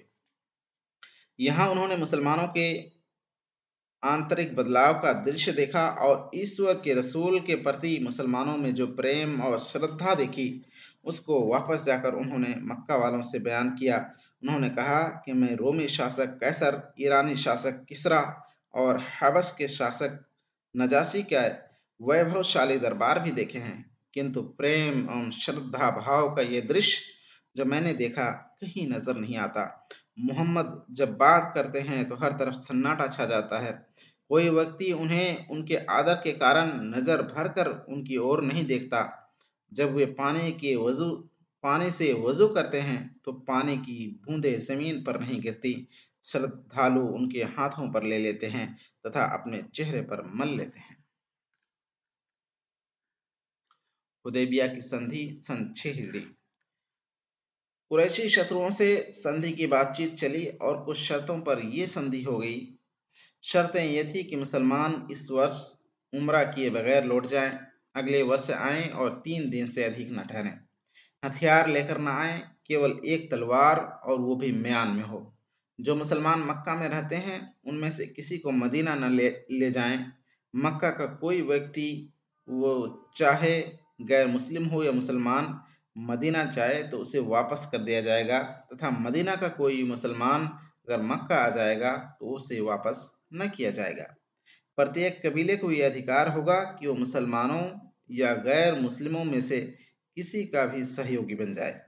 ये सारी शर्तें न्यायपरक नहीं थी, बल्कि एक पक्षीय थी और अत्याचार पर आधारित थी। परंतु आपने इन एक पक्षीय शर्तों को स्वीकार कर लिया और उम्रा किए बगैर वापस हो गए। इस घटना को हुदैबिया की संधि के नाम से जाना जाता है। संधि का टूटना। यह संधि तो हो गई, परंतु कुरैश के लोग बहाने से इस्लाम और मुसलमानों से छेड़छाड़ करते रहते थे। एक बार कुरैश के समर्थन से बनु बकर ने मुसलमानों के सहयोगी बनु खुजाआ के एक व्यक्ति को ठीक काबे के सहन में जान से मार दिया। यह खुले तौर पर संधि का उल्लंघन था। अरब के सामाजिक नियमों तथा सैन्य नियमों के अनुसार किसी के सहयोगी की हत्या का मतलब स्वयं उस पर प्रहार था। इस तरह बनु बकर का ये हमला मुसलमानों पर था। संधि के इस खुले उल्लंघन पर प्रतिक्रिया व्यक्त करते हुए हुजूर सल्लल्लाहु अलैहि वसल्लम ने अपना दूत मक्का भेजा और मक्का के कुरैश के समक्ष 3 शर्तें रखी। बनु खुजाआ के आदमी की हत्या का बदला 100 ऊंट अदा किया जाए, यह कुरैश बनु बकर से अपना संबंध तोड़ दे, या हुदैबिया की संधि को समाप्त समझा जाए। मक्का की ओर कूच सन 8 हिजरी। कुरैश ने कहा, हमें तीसरी शर्त स्वीकार है। हुजूर सल्लल्लाहु अलैहि वसल्लम ने इसकी सूचना मिलते ही मक्का की ओर कूच करने का ऐलान कर दिया। बाद में कुरैश को एहसास हुआ कि घमंड और अकड़ में उनसे गलती हो गई है, किंतु अब समय निकल चुका था। रमजान की 10 तारीख सन 8 हिजरी हुजूर सल्लल्लाहु अलैहि वसल्लम 10,000 साथियों के साथ लेकर मदीना से मक्का रवाना हुए। आप चाहते थे कि मक्का विजय करते समय किसी भी तरह की अव्यवस्था न फैले और कोई मार काट ना हो और केवल सांकेतिक युद्ध से काम लिया जाए। अतः आपने मक्का के करीब पहुंचकर मक्का के कुछ मील की दूरी पर पड़ाव डाल दिया और मुसलमानों को आदेश दिया कि वो अपने खेमे के आगे अलग से आग प्रज्वलित करें। दूसरी ओर आपने अब्बास को आदेश दिया कि कुरैशी शत्रुओं के सरदार अबू सुफियान को पर्वत के ऊपर से इस्लामी टोली का अवलोकन कराओ। अबू सुफियान मुसलमानों के वैभव एवं कौशल को देखकर रोब में आ गया और मक्का वालों का दूत बनकर हुजूर की सेवा में उपस्थित हुआ। इस्लाम की सच्चाई वो पहले से ही अपने हृदय में महसूस करता था। अब विजय के बाद हुजूर सल्लल्लाहु अलैहि वसल्लम का आचार व्यवहार देखा तो पिघल गया और उसने सच्चे मन से इस्लाम को स्वीकार कर लिया। ईश्वर के रसूल ने अबू सुफियान को न केवल क्षमा कर दिया बल्कि उन्हें बहुत सम्मान भी दिया और ये खुला ऐलान कर दिया कि जो व्यक्ति भी अबू सुफियान के घर में शरण लेगा या अपना दरवाजा बंद कर लेगा उसे कोई तकलीफ न दी जाएगी। मक्का विजय सन 8 हिजरी। इस्लामी सेना मक्का में प्रवेश कर गई। एक के बाद एक कबीला झंडा लहराते हुए आगे बढ़ता जा रहा था। बाद में अंसार की टुकड़ियां आई। सबसे आखिर में हुजूर सल्लल्लाहु अलैहि वसल्लम तशरीफ लाए। हुजूर का सर विनम्रता से झुका हुआ था, यहाँ तक कि आपका माथा ऊंट की पीठ को लग गया था और आप फरमा रहे थे, सारी प्रशंसा ईश्वर के लिए है जिसने अपने बंदे की सहायता की और ऐलान फरमा रहे थे, अल यौम यौमुल मरहमा, आज दया करने का दिन है। आम माफी, सार्वजनिक क्षमा। काबा पहुंचकर आपने नमाज अदा की, मक्का के लोगों को काबा के सहन में जमा किया और सार्वजनिक घोषणा की कि किसी से कोई शिकायत नहीं, आज तुम सब स्वतंत्र हो। ईश्वर की कसम, मैं तुमको झिड़की तक न दूंगा और तुम्हारे साथ वही बर्ताव करूंगा जो यूसुफ ने अपने भाइयों के साथ किया था। आपने उस व्यक्ति को भी क्षमा कर दिया जिसने आपकी पुत्री ज़ैनब को गर्भावस्था में पत्थर मारकर शहीद कर दिया था। उस वहशी को भी क्षमा कर दिया जिसने आपके प्रिय एवं बहादुर चाचा हजरत हमजा की नाभि में बर्छा मारकर धोखे से शहीद कर दिया था, और उस हिंदा को भी जिसने आपके चाचा का कलेजा चबाया था। मुद्दतों बाद काबा में एक ईश्वर की बड़ाई का स्वर बुलंद हुआ, और वह घर जिसे इब्राहिम ने केवल ईश्वर की उपासना के लिए निर्माण किया था, मूर्तियों से पाक किया गया। आप स्वयं एक मूर्ति को छड़ी से छुआते और मूर्ति हटा देते। हजरत बिलाल ने सिहन में खड़े होकर अजान दी और पालनहार की बड़ाई तथा उसकी महिमा का गुणगान गाया। मक्का की इस विजय ने मक्का में मौजूद सारे शत्रुओं का हृदय विजय कर लिया, और उन्हें ये विश्वास हो गया कि आप कोई सांसारिक राजाओं जैसे नहीं हैं, बल्कि ईश्वर के सच्चे रसूल, ईश्वर दूत हैं, जो सच्चाई की विजय के लिए संघर्षरत हैं। हुनैन का युद्ध सन 8 हिजरी। इस विजय के बाद मक्का के आसपास के कबीलों में चिंता व्याप्त हो गई। कबीला हवाज़न और कबीला सकीफ ने मिलकर मुसलमानों से एक निर्णायक युद्ध करने का निर्णय लिया। हुजूर सल्लल्लाहु अलैहि वसल्लम को ये सूचना मिली तो आप 12,000 मुसलमानों को साथ लेकर शव्वाल सन 8 हिजरी ठीक ईद के दिन रवाना हुए। उस लश्कर में शामिल मुसलमानों को अपनी संख्या और अपनी हथियार सामग्री पर पूरा भरोसा था, किंतु अभी ताइफ और मक्का के बीच हुनैन नामक स्थल पर पहुंचे ही थे कि पहाड़ियों में शत्रुओं के छिपे हुए लश्कर की ओर से अचानक एक भयानक हमला हुआ। शत्रुओं ने जबरदस्त तरीके से तीरों की बारिश शुरू कर दी। मुसलमानों में बहुत से नए नए मुसलमान भी थे। वे बौखलाकर भागने लगे, किंतु हुजूर सल्लल्लाहु अलैहि वसल्लम अपनी जगह जमे खड़े रहे। आपको देखकर मुसलमान फिर पलट आए और ईश्वर की सहायता से लड़ाई का पांसा पलट गया। शत्रु भाग निकले, बहुत से लोग ताइफ की तरफ भागे। आपने उनका पीछा किया और ताइफ में उन्हें घेर कर उनका अंत कर दिया। इसके बाद आप मदीना तशरीफ ले आए। बादशाहों के नाम पत्र। मक्का विजय के पश्चात आपने संपूर्ण विश्व के शासकों को इस्लाम का निमंत्रण देने के लिए पत्र भेजे। ये पत्र कई सहाबियों के द्वारा उन शासकों तक पहुंचाए गए।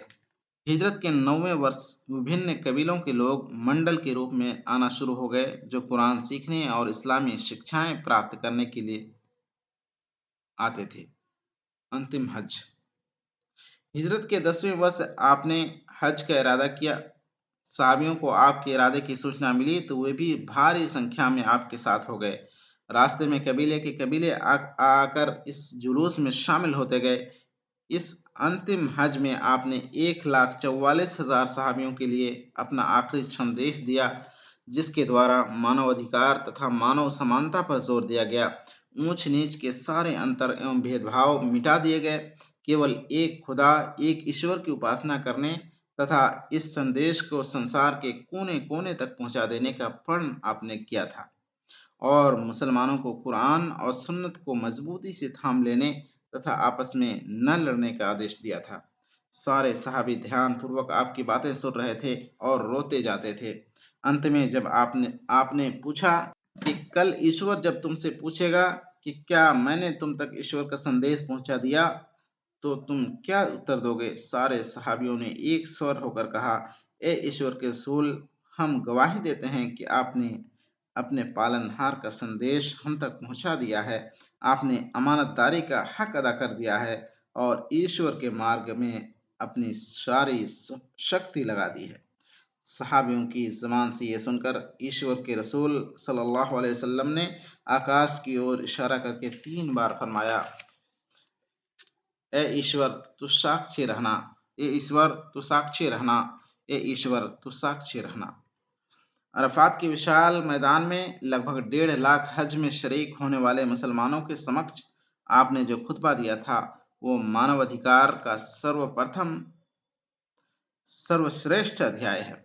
मानवीय स्वतंत्रता, समानता एवं सद्भाव का जो संदेश फ्रांस क्रांति के सूत्रधारों ने विश्व को दिया था, उससे सैकड़ों वर्ष पूर्व अरब के उम्मी नबी ने अपने इस खुतबे अभिभाषण के माध्यम से दिया था। उस अभिभाषण की कुछ बातें निम्न प्रकार हैं। तुम्हारा खून, तुम्हारा माल और तुम्हारे प्राण एक दूसरे पर इस तरह हराम हैं, जिस तरह तुम आज के दिन का और इस हज का, इस शहर का और इस मक्का का सम्मान और आदर करते हो। अरब वासियों को गैर अरबियों और गैर अरबियों को अरब वासियों पर कोई बड़ाई नहीं। तुम सब आदम की संतान हो और आदम मिट्टी से बने हुए थे। शीघ्र ही तुमको ईश्वर के समक्ष उपस्थित होना है और वो तुमसे तुम्हारे कर्मों के बारे में पूछताछ करेगा। खबरदार मेरी बात गुमराह यानी भटक न जाना कि एक दूसरे की गर्दनें मारने लगो। अज्ञानता काल के सारे नियम एवं रीतियां मेरे पांव के नीचे हैं। अज्ञानता काल के सारे खून, खून का बदला गलत ठहरा दिए गए और सबसे पहले मैं अपने परिवार का खून यानी रबिया बिन हारिस का खून माफ करता हूँ। लोगों, महिलाओं के बारे में ईश्वर से डरते रहो, उनके अधिकार उन्हें दो और उन्हें कष्ट ना दो। अज्ञानता काल की सूद व्यवस्था अब समाप्त है। सबसे पहले मैं अपने परिवार का सूद यानी अब्बास बिन अब्दुल मुत्तलिब का सूद माफ करता हूँ। न तो मेरे बाद कोई संदेष्टा है और न उम्मत पैदा होगी। मैं तुम्हारे लिए दो चीजें छोड़कर जा रहा हूँ। अगर तुमने उसे मजबूती से पकड़ लिया तो तुम कभी गुमराह नहीं हो सकते। उनमें से एक ईश्वर की पवित्र पुस्तक है और दूसरा मेरा तरीका। गुलामों के बारे में इंसाफ से काम लो। जो खुद खाओ वो उनको खिलाओ और जो खुद पहनो वो उनको पहनाओ। अंतिम क्षण। हज से वापसी पर आप मदीना आए। मदीना आकर आपकी तबीयत बिगड़ गई। अपने परिवार वालों और साथियों के लिए प्रार्थना करके एक दिन बकी के कब्रिस्तान से वापस आए तो तबीयत भारी थी। फिर आपको तेज बुखार यानी ज्वर होता चला गया। अपने गुजरने से 5 दिन पहले सहाबा को बुलाकर आपने फरमाया, ये ईश्वर मेरी समाधि यानी कब्र को मेरे बाद बुत न बनने देना। लोगों, देखो मैं तुम्हें इससे मना करता हूँ और ए ईश्वर तू इसका साक्षी है। ईश्वर को प्यारे हुए। रबीउल अव्वल की 12 तारीख सोमवार का दिन और हिजरत का 11वां वर्ष था। फजर की नमाज के समय प्रातःकाल आपने अपने हुजरे यानी कमरे का पर्दा उठाकर मस्जिद में झांका। मस्जिद के अंदर सहाबा नमाज में लीन थे। आप ये देखकर मुस्कुराए। यह आपकी आखिरी मुस्कुराहट थी। खड़े न हो सकते थे तो आप दो व्यक्तियों का सहारा लेकर धीरे धीरे आए और नमाज में शामिल हुए। कुछ देर बाद आपने अपने नवासों हसन हुसैन रज़ियल्लाहु अन्हुमा को बुलाया और उनको चूमते रहे। आपकी पत्नी हजरत आयशा आपका सर अपनी गोद में रखे हुए थी। घर में आपने कोई अपना सामान बाकी नहीं रहने दिया था। केवल पानी पीने का एक प्याला बाकी था। उस रात जो दिया आपके कमरे में जल रहा था, उसका तेल उधार मंगवाया गया था और आपने हिदायत की थी कि नबी की कोई भी वस्तु किसी को उत्तराधिकार में नहीं दी जाती, वो सब लोगों की होती है। आपकी पुत्री फातिमा बार-बार आपके चेहरे पर पानी डाल रही थी और सर मुबारक हजरत आयशा की गोद में था। इसी हाल में आपने अपनी जिंदगी के अंतिम शब्द कहे, अस्सलाह अस्सलाह वमा मलकत ऐमानुकुम। नमाज नमाज अपने अधीनस्थ लोगों के अधिकारों का ख्याल रखना।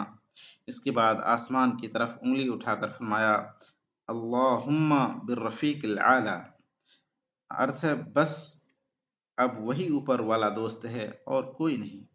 ये अंतिम शब्द थे जो आपके पवित्र होंठों पर आए और इसके बाद वो महान और पवित्र हस्ती क़यामत तक के लिए खामोश हो गई, जिसने जीवन भर मानवता के लिए सच्चाई के फूल प्रदान किए थे और खुद अपने लिए कष्टों और मुसीबतों के सारे कांटे समेट लिए थे। आचार, स्वभाव और नैतिक शिक्षाएं। मानव समाज की कल्याण प्राप्ति के लिए दो महत्वपूर्ण स्तंभ हैं, एक कानून, दूसरा नैतिकता। अधिकतर धर्मों की अपनी आधारशिला नैतिकता पर रखी है। इस्लाम ने नैतिकता एवं सद्व्यवहार के महत्व को कहीं-कहीं इबादत से भी बढ़ा दिया है।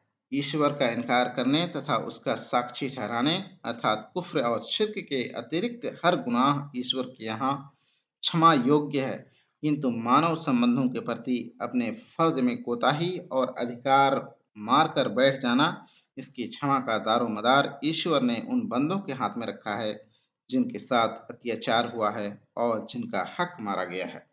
हज़रत मोहम्मद सल्लल्लाहु अलैहि वसल्लम के आचार व्यवहार एवं स्वभाव इतने उच्च हैं कि नैतिकता की दृष्टि से उससे ऊंचे किसी मनुष्य की कल्पना भी नहीं की जा सकती। हज़रत मोहम्मद के जीवन इतिहास का अध्ययन करने वाले गैर मुस्लिम लेखकों ने भी इस सच्चाई को खुलकर स्वीकार किया है। प्रसिद्ध अंग्रेजी साहित्यकार थॉमस कार्लियाल ने लिखा है कि आपका घर-बार साधारण लोगों की तरह था और आप आम तौर पर जो कुछ खाते वो जौ की रोटी और पानी था। अधिकतर आपके घर चूल्हे में आग नहीं जलती थी, अर्थात खाना नहीं पकता था। आप अपने हाथ से जूते गांठ लेते थे और कपड़ों में पैबंद लगा लिया करते थे। ये उस व्यक्ति का हाल था जिसका आदेश अनुपालन संसार के किसी भी शासक से अधिक होता था। प्रसिद्ध इतिहासकार एडवर्ड गिबन लिखता है, अपनी सांसारिक शक्ति की चरम अवस्था में भी मोहम्मद सल्लल्लाहु अलैहि वसल्लम की शराफत ने शाही ठाठ और वैभव को न अपनाया। ईश्वर का संदेष्टा होते हुए घर के छोटे और मामूली मामूली काम अपने हाथ से करते थे। झाड़ू लगाते थे, आग जलाते थे, भेड़ का दूध दूहते थे तथा अपने कंबल और अपने जूतों की मरम्मत स्वयं कर लिया करते थे। संसार के संन्यास लेने वालों के परिश्रमों से घृणा करते हुए आप बगैर किसी लाग लपेट के एक अरब और सिपाही की तरह सादा खाना सेवन में लाते थे। खास खास मौकों पर आप सहाबा का दिल खोलकर सत्कार किया करते थे, परंतु निजी जीवन में हफ्तों आपके घर में चूल्हा नहीं जलता था। आपके आचार, व्यवहार और स्वभाव के बारे में आपकी पत्नी हज़रत आयशा से किसी व्यक्ति ने प्रश्न किया। आपने उत्तर दिया कि क्या तुमने कुरान नहीं पढ़ा है? जो कुछ कुरान में है वो हुज़ूर सल्लल्लाहु अलैहि वसल्लम की आचार संहिता है। मतलब ये कि आपका पूरा जीवन कुरान पाक की चलती-फिरती व्याख्या थी। ये भी आपका अति महत्वपूर्ण चमत्कार है। स्वयं कुरान ने आपके अच्छे आचरण की गवाही दी है। अर्थ निस्संदेह ए मोहम्मद आप नैतिकता एवं उच्च चरण के शिखर पर हैं। नैतिक शिक्षाएं आपके जीवन में आपकी नैतिक ऊंचाइयों के चिन्हों को देखने से पहले आपकी कुछ नैतिक शिक्षाओं को देख लीजिए। इन शिक्षाओं से आपके ज़हन पर तथा आपके यहाँ क्या चीज़ अधिक महत्वपूर्ण है और क्या चीज़ कम, इस क्रमबद्धता का कुछ अंदाजा हो सकता है। मोहम्मद सल्लल्लाहु अलैहि वसल्लम के फरमानों यानी उपदेशों में नैतिक शिक्षा पर अत्यधिक जोर दिया गया है। उदाहरण स्वरूप कुछ उपदेश अर्थात हदीस देखें। नंबर 1, मुसलमानों में ईमान में पूर्ण वे हैं जिसके आचार व्यवहार सबसे अच्छे हैं। नंबर 2, ईश्वर के बंदों में ईश्वर का सबसे प्यारा बंदा वो है जिसके आचार व्यवहार सबसे अच्छा हो। नंबर 3, लोगों को कुदरती तौर पर ईश्वर की तरफ से जो नेमतें मिली हैं उनमें सबसे बेहतर अच्छे आचार व्यवहार हैं। नंबर 4, तुम में मेरे लिए सर्वाधिक प्रिय एवं निकट वे हैं जो नरम स्वभाव के तथा अच्छे आचार व्यवहार वाले हैं तथा मेरे अप्रिय और क़यामत न्याय दिवस के दिन मरणोपरांत जीवन में मुझसे दूर वे होंगे जो तुम में कदाचारी तथा बुरे स्वभाव के लोग होंगे। नंबर 5, जिसकी नमाज उसको बुराई से न रोक सके उसकी नमाज नमाज नहीं। नंबर 6, मैं अच्छे आचार व्यवहार तथा नैतिकता की शिक्षा देने के लिए भेजा गया हूँ। नंबर 7, अच्छे आचार व्यवहार तथा नैतिकता को ही इस्लाम कहते हैं। नंबर 8, मनुष्य अपने अच्छे आचरण से वो दर्जा पा सकता है जो दिन भर रोज़ा रखने और रात भर नमाज़ पढ़ने से मिलता है। नंबर 9, अच्छे आचार व्यवहार वाला दुनिया और आखिरत यानी लोक परलोक की नेकियां ले गया। चरित्रवान तथा निस्वार्थ जीवन। इस्लाम के संदेष्टा हजरत मोहम्मद सल्लल्लाहु अलैहि वसल्लम की नैतिकता तथा उच्च आचार व्यवहार का अनुमान निम्न घटनाओं से लगाया जा सकता है। एक व्यक्ति रसूलुल्लाह हजरत मोहम्मद से मिलने आया। आपको मालूम हुआ तो फरमाया, यद्यपि कि वो अपने कबीले का अच्छा आदमी नहीं है, परंतु उसे आने दो। वो आया तो आपने नरमी से बातचीत की। इस पर हजरत आयशा को आश्चर्य हुआ और उसके वापस जाने के बाद उन्होंने आपसे पूछा, आप तो उसे अच्छा आदमी नहीं समझते थे, फिर इतने मीठे अंदाज से क्यों बातचीत की? आपने जवाब दिया, ईश्वर के समीप वो मनुष्य सबसे बुरा है जिसकी जिसकी बदज़बानी के कारण लोग उससे मिलना जुलना छोड़ दें। अपनी असाधारण दानशीलता तथा दरियादिली के चलते आप जब तब कर्ज से दबे रहते थे। मदीना में आप कभी कभी यहूदियों से कर्ज लिया करते थे। अगर कभी अदायगी में देर हो जाती तो वे सख्ती से तकाजा करते थे। आप उनकी कठोरता तथा बदमिजाजी को हंसते हुए सह लिया करते थे। हज़रत अबू ज़र गफ़ारी रज़ियल्लाहु तआला अन्हु, जो आपके सहाबी हैं, कहते हैं कि एक बार रसूल पाक ने फरमाया कि अबू ज़र, अगर उहद का पर्वत भी मेरे लिए सोना हो जाए, तब भी मैं यह पसंद न करूँगा कि 3 रातें गुज़र जाएँ और मेरे पास 1 दीनार फिर भी बाकी रह जाए, सिवाय उसके जो मैं कर्ज़ अदा करने के लिए छोड़ रखूँ। खाने-पीने की मामूली चीज़ें भी अकेले न खाते थे। जो लोग उस समय उपस्थित रहते, उनको ज़रूर शरीक कर लेते। आप अपनी पुत्री हज़रत फ़ातिमा से बहुत प्यार करते थे। वे आती तो आप भाव विह्वल होकर खड़े हो जाते और उनके माथे को चूम लेते। किंतु उस पिता की पुत्री का हाल ये था कि उनके घर कोई काम करने वाली ना थी। अपने हाथ से चक्की पीसती, स्वयं मश्क में पानी भर कर लाती। चक्की पीसते-पीसते उनके हाथ में गट्ठे पड़ गए थे और पानी से भरी मश्क उठाते-उठाते काँधों पर निशान पड़ गया था।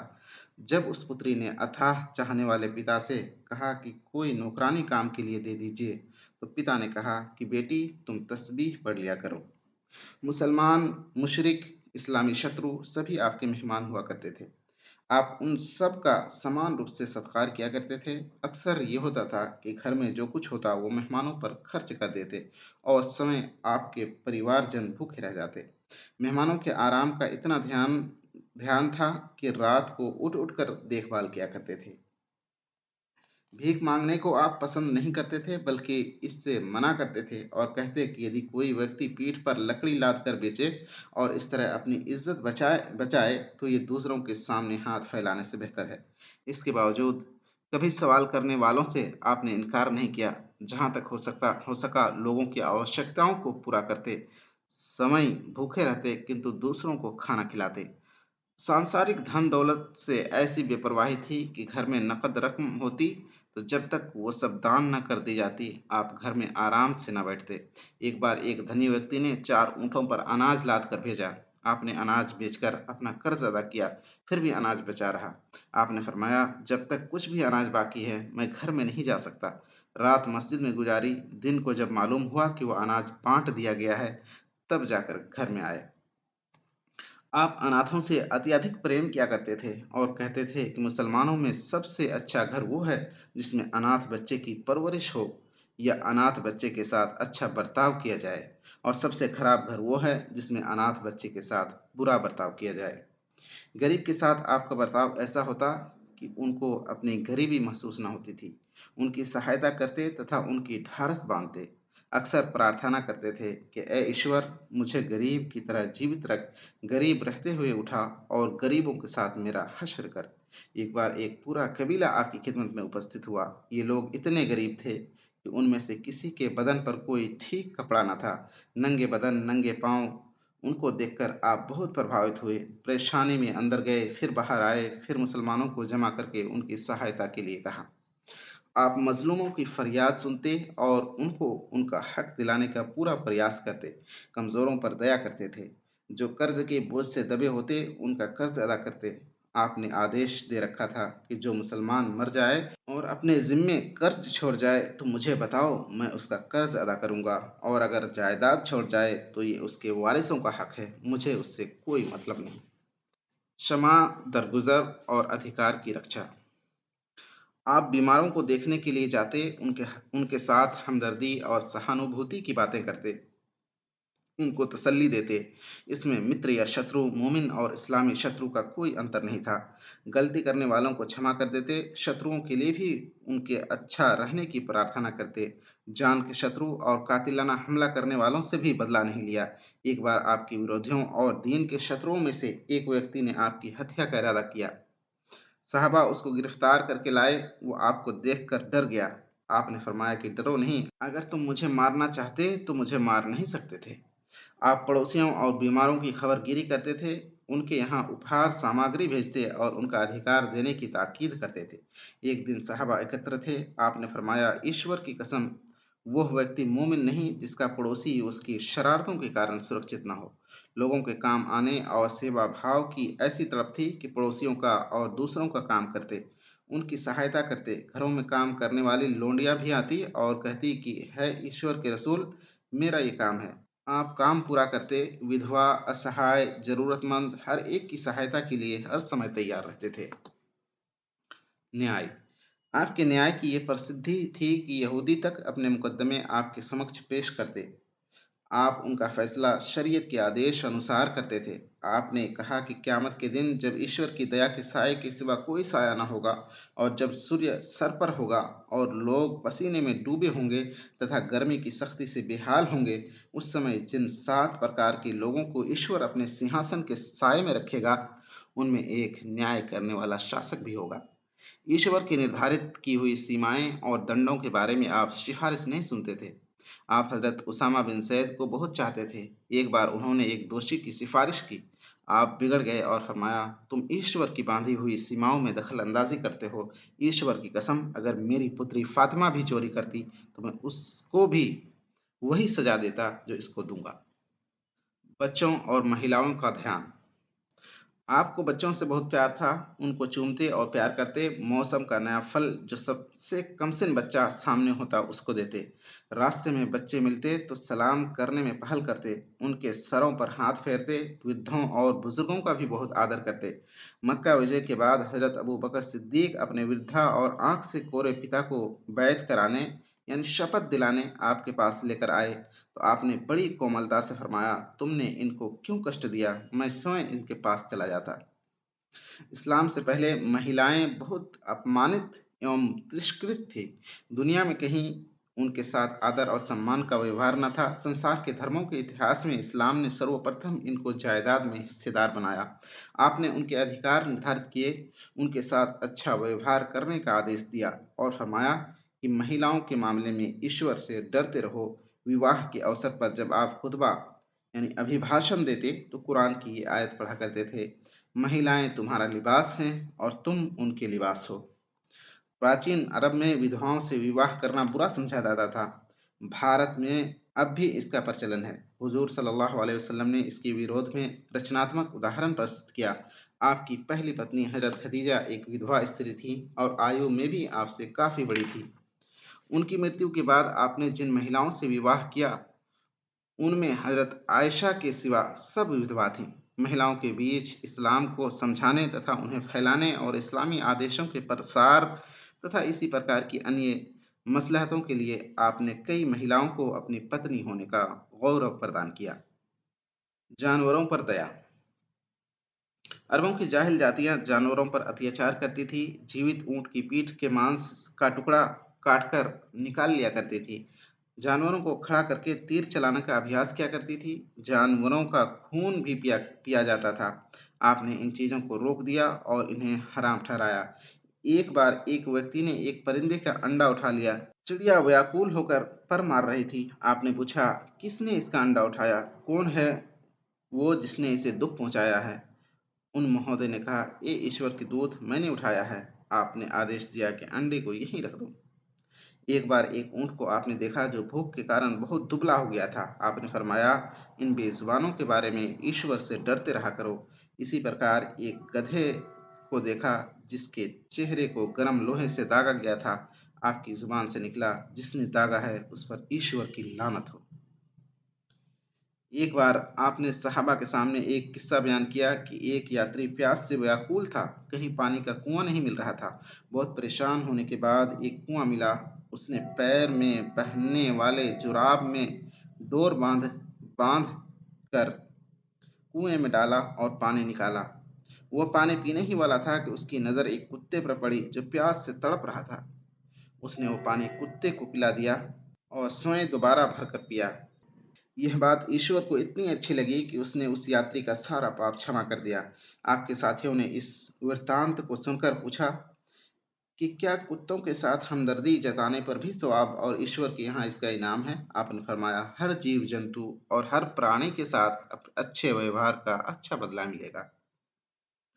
वृक्ष लगाना आपको बहुत पसंद था, इसे पुण्य का काम बताते थे। एक हदीस में है कि जिस मुसलमान ने कोई वृक्ष लगाया और उसके फल किसी जानवर या इंसान ने खाया तो ये वृक्ष लगाने वाले के लिए निरंतर पुण्य तथा अच्छा इनाम प्राप्त करने का साधन होगा। संतुलित व्यक्तित्व।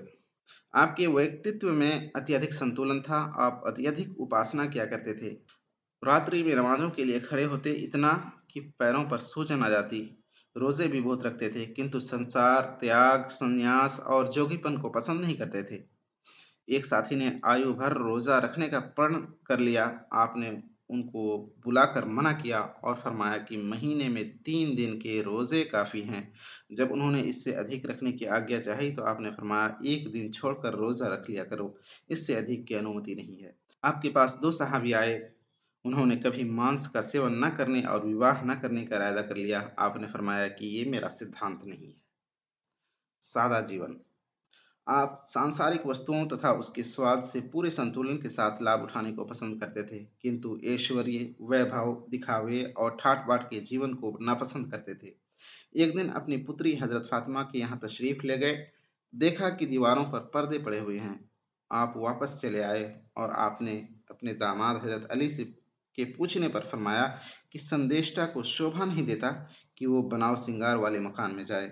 एक बार एक सहाबी हजरत उमर आपके घर आए तो देखा कि आराम के लिए एक खुर्री चारपाई है, तकिया में पेड़ की छाल आदि भरी है, पानी के लिए दीवार पर मशक लटक रही है और एक बर्तन में थोड़ी सी जौ रखी हुई है।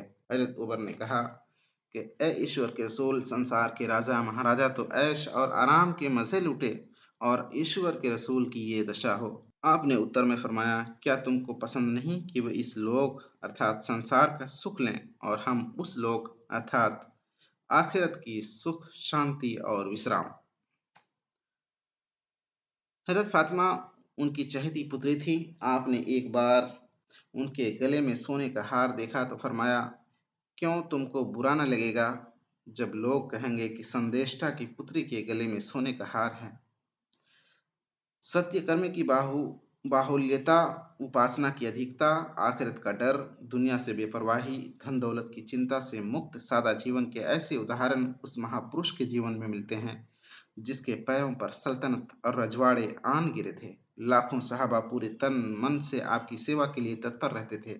हजरत आयशा आपकी पत्नी थी। उनके कथनानुसार हिजरत के बाद आप मदीना आए थे और जब आप मदीना राज्य के संचालक हो गए थे तो कभी 3 दिन तक बराबर गेहूं की रोटी नहीं मिली।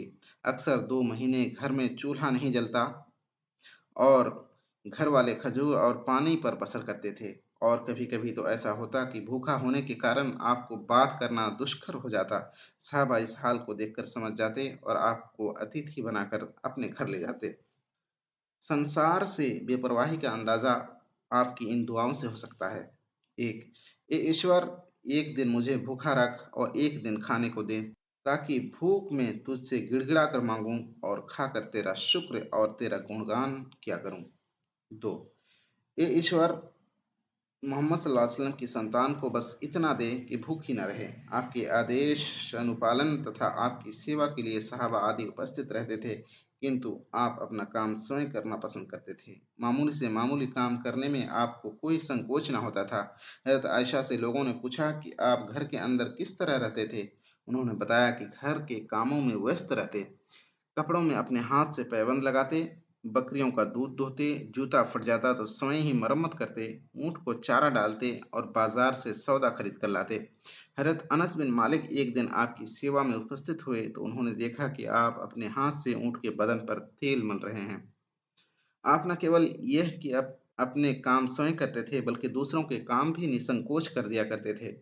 खब्बाब एक सहाबी हैं, वे किसी सेना में गए थे। उनके घर में कोई दूसरा पुरुष न था और महिलाओं को दूध दूहना नहीं आता था। आप प्रतिदिन उनके घर जाकर दूध दूह आते थे।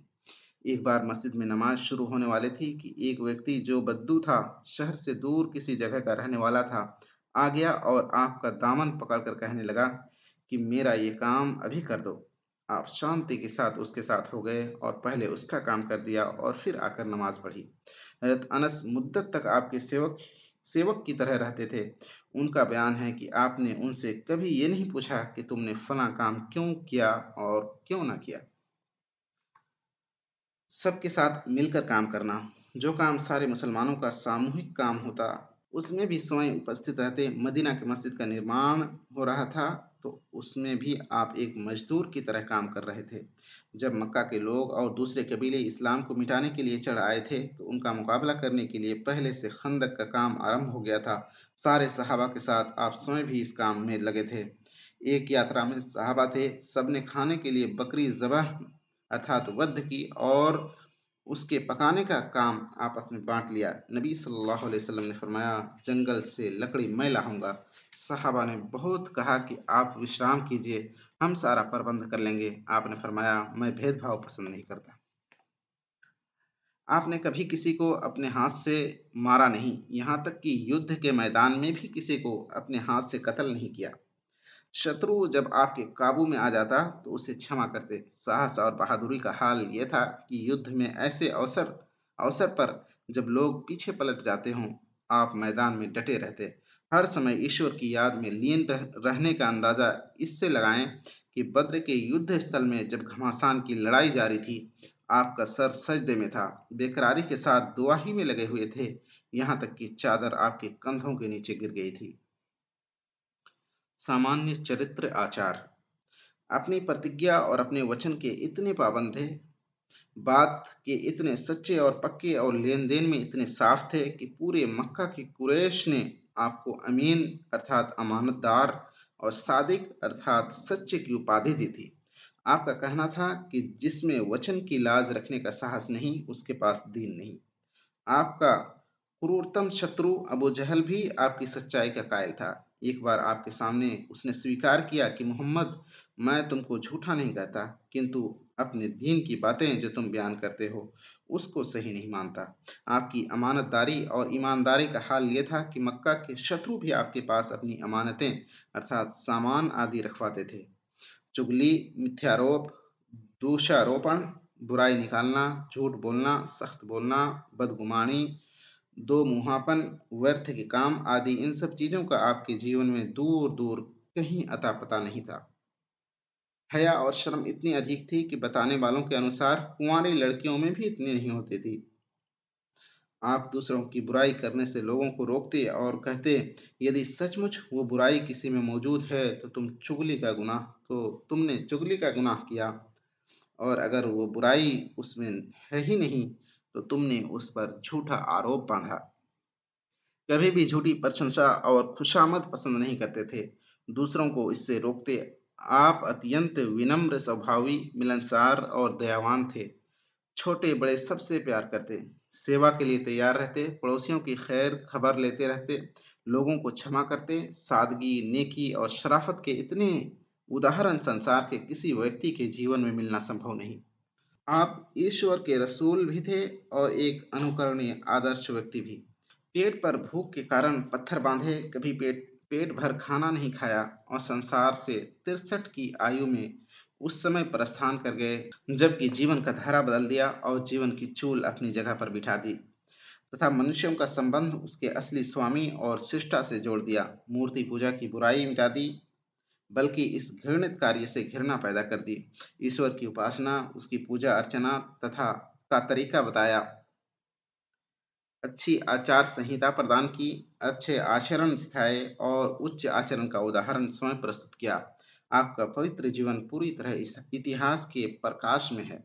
हजारों पृष्ठ भी इस आदर्श एवं अनुकरणीय व्यक्ति के लिए के जीवन को प्रस्तुत करने के लिए अपर्याप्त हैं। वॉशिंगटन इरविन का कथन है कि अपनी चरम शक्ति एवं संप्रभुता के समय में भी आपने अपने पहने ओढ़ने तथा अपने आचार स्वभाव में वही सादगी अपनाए रखी जो विपदा काल तथा असहाय होने की अवस्था में आपकी खास पहचान थी।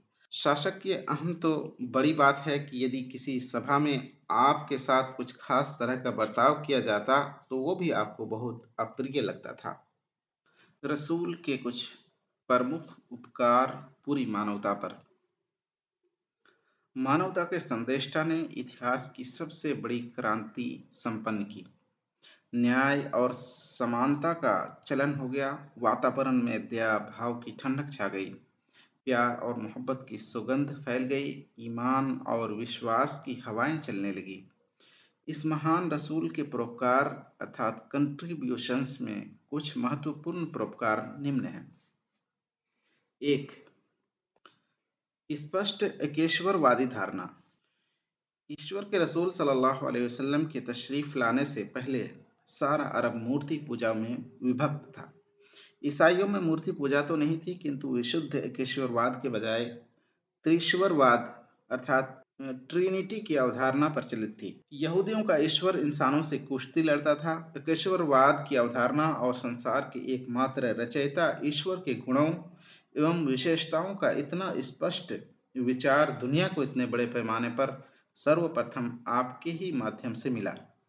फ्रांसीसी लेखक लेमर्टाइन लिखता है, ईश्वर के एकेश्वरवाद का ऐसे दौर में ऐलान करना जबकि पूरी दुनिया असंख्य ईश्वरों की पूजा आदि के बोझ से दबी पड़ी थी, अपने आप में एक बड़ा चमत्कार है। मोहम्मद के मुख से ज्यों ही इस अवधारणा का ऐलान हुआ, मूर्तियों के सारे प्राचीन पूजा स्थलों में खाक उड़ने लगी और एक तिहाई जगत ईमान की गर्मी से भर गया। 2, मानव एकता और समानता की अवधारणा। इस महान संदेष्टा ने स्पष्ट रूप से उद्घोषणा कर दी कि जात पात तथा बिरादरी का वह भेदभाव जो मनुष्य में ऊंच नीच की अवधारणा को बढ़ाता है, वह झूठा और गलत है। आपने ऐलान किया कि किसी अरब वासी को गैर अरब पर और किसी गैर अरब को किसी अरब पर, काले को गोरे पर और गोरे को काले पर, अमीर को गरीब पर और गरीब को अमीर पर कोई श्रेष्ठता प्राप्त नहीं है। सारे इंसान आदम की संतान तथा एक दूसरे के समान हैं। तुम में श्रेष्ठतम वो है जो ईश्वर से सर्वाधिक डरने वाला हो। 3, मनुष्य और मानवता के सम्मान एवं श्रेष्ठता का ऐलान। इस महान रसूल के मुख से मनुष्य सम्मान और प्रतिष्ठा की उद्घोषणा हुई। सारी दुनिया मनुष्य की सेवा के लिए और मनुष्य एकमात्र पूज्य का सेवक और दास है। सारा संसार उसके लिए पैदा किया गया है और वो ईश्वर की उपासना एवं गुणगान के लिए पैदा किया गया है। जब कुदरत के कारखाने के सारे कार्यकर्ता तथा फरिश्ते हजरत आदम के सामने झुका दिए गए, तो अब मनुष्य को शोभा नहीं देता कि वो किसी वृक्ष या जानवर या पत्थर या चंद्रमा या सूर्य के आगे अपने को झुकाए और अपना अपमान करे। वो इस ब्रह्मांड के पुष्पवन का सर्वाधिक सुंदर फूल है। वो इस समूचे जगत के सृष्टा का दास है और संपूर्ण जगत उसी के लिए है। 4, स्त्री की प्रतिष्ठा तथा अधिकारों की बहाली। इस्लाम से पूर्व संसार में कहीं स्त्री का आदर सम्मान नहीं था। अरब में पिता की धर्मपत्नी पुत्र को उत्तराधिकार स्वरूप मिलती थी। संसार के समस्त धर्मों के इतिहास में इस्लाम ने पहली बार स्त्री को संपत्ति का उत्तराधिकारी माना है। माँ के अधिकार बताए और आपने अपने अंतिम हज के अभिभाषण में भी महिलाओं के बारे में बताया और कहा कि उसके मामले में ईश्वर से डरते रहो और उनके हक अदा करो। 5, धर्म और समाज अर्थात दीन दुनिया में अंतर की समाप्ति। 5, धर्म और समाज अर्थात दीन दुनिया में अंतर की समाप्ति। आपकी लाई हुई जीवन व्यवस्था अर्थात दीन में संसार व समाज से मुंह फेर कर जोगी बन जाने, संन्यास अपना लेने तथा शारीरिक इच्छाओं की संतुष्टि को अपने ऊपर हराम कर लेने से रोका गया है। इस व्यवस्था में ईश्वर के प्रति अपने दायित्व तथा बंदों के अधिकारों को जिंदगी भर अदा करते रहने का नाम ही दीन अर्थात धर्म है। अपने घर, परिवार और संबंधियों से लेकर मोहल्ला, बस्ती, शहर और पूरी इंसानियत के अधिकार सुनिश्चित किए गए हैं। ईश्वर की उपासना करने और सारे बंदों के अधिकारों के प्रति सतर्क रहने तथा उन्हें अदा करने वाला ही अच्छा मुसलमान है। जो कोई समाज से भागकर पहाड़ की गुफाओं और जंगलों में बसेरा करता है तथा हर समय उपासना में लगा रहता है, वो कोई आदर्श मनुष्य नहीं है। इस प्रकार इस्लाम के अनुसार धर्म और समाज में विभेद गलत है। मस्जिद से लेकर शासन मंच तक के सारे काम दीन अर्थात इस्लामी जीवन व्यवस्था के क्षेत्र हैं। 6, ज्ञान और बुद्धि से काम लेने, उनसे लाभ उठाने और चिंतन करने का निर्देश। आपके लाए हुए जीवन प्रणाली अर्थात दीन में ज्ञान का संबंध दीन से जोड़ दिया गया। आकाश से जो सबसे पहली प्रकाशना अर्थात वही अवतारित हुई, उसमें अपने रब के नाम से पढ़ने का आदेश दिया गया है। फिर उसी सूरह की तीसरी आयत में कलम का वर्णन है। कुरान में कई जगह बुद्धि से काम लेने और ब्रह्मांड के बारे में चिंतन तथा सोच विचार करने और अपने आप के बारे में, अपनी जान के बारे में गहन चिंतन मनन करने का आदेश दिया गया है। इस्लाम के कलमे का पहला भाग है ला इलाहा इल्लल्लाह अर्थात ईश्वर के सिवा कोई वस्तु पूज्य अर्थात ऑब्जेक्ट ऑफ वर्शिप नहीं है। इसका अर्थ यह है कि इस ब्रह्मांड की प्रत्येक वस्तु मनुष्य के लिए समझने, परखने की ऑब्जेक्ट ऑफ इन्वेस्टिगेशन है। मनुष्य का काम ब्रह्मांड की शक्तियों की पूजा नहीं बल्कि उनमें चिंतन मनन करके अपने उपयोग में लाना है। इस तरह से ला इलाहा इल्लल्लाह का सिद्धांत वैज्ञानिक जहन तैयार करता है और ब्रह्मांड की शक्तियों को वशीभूत करके मानवता के लिए लाभकारी बनाना सिखाता है। 7, मरणोपरांत जीवन अर्थात आखिरत की अवधारणा तथा मानव जीवन में उसका महत्व।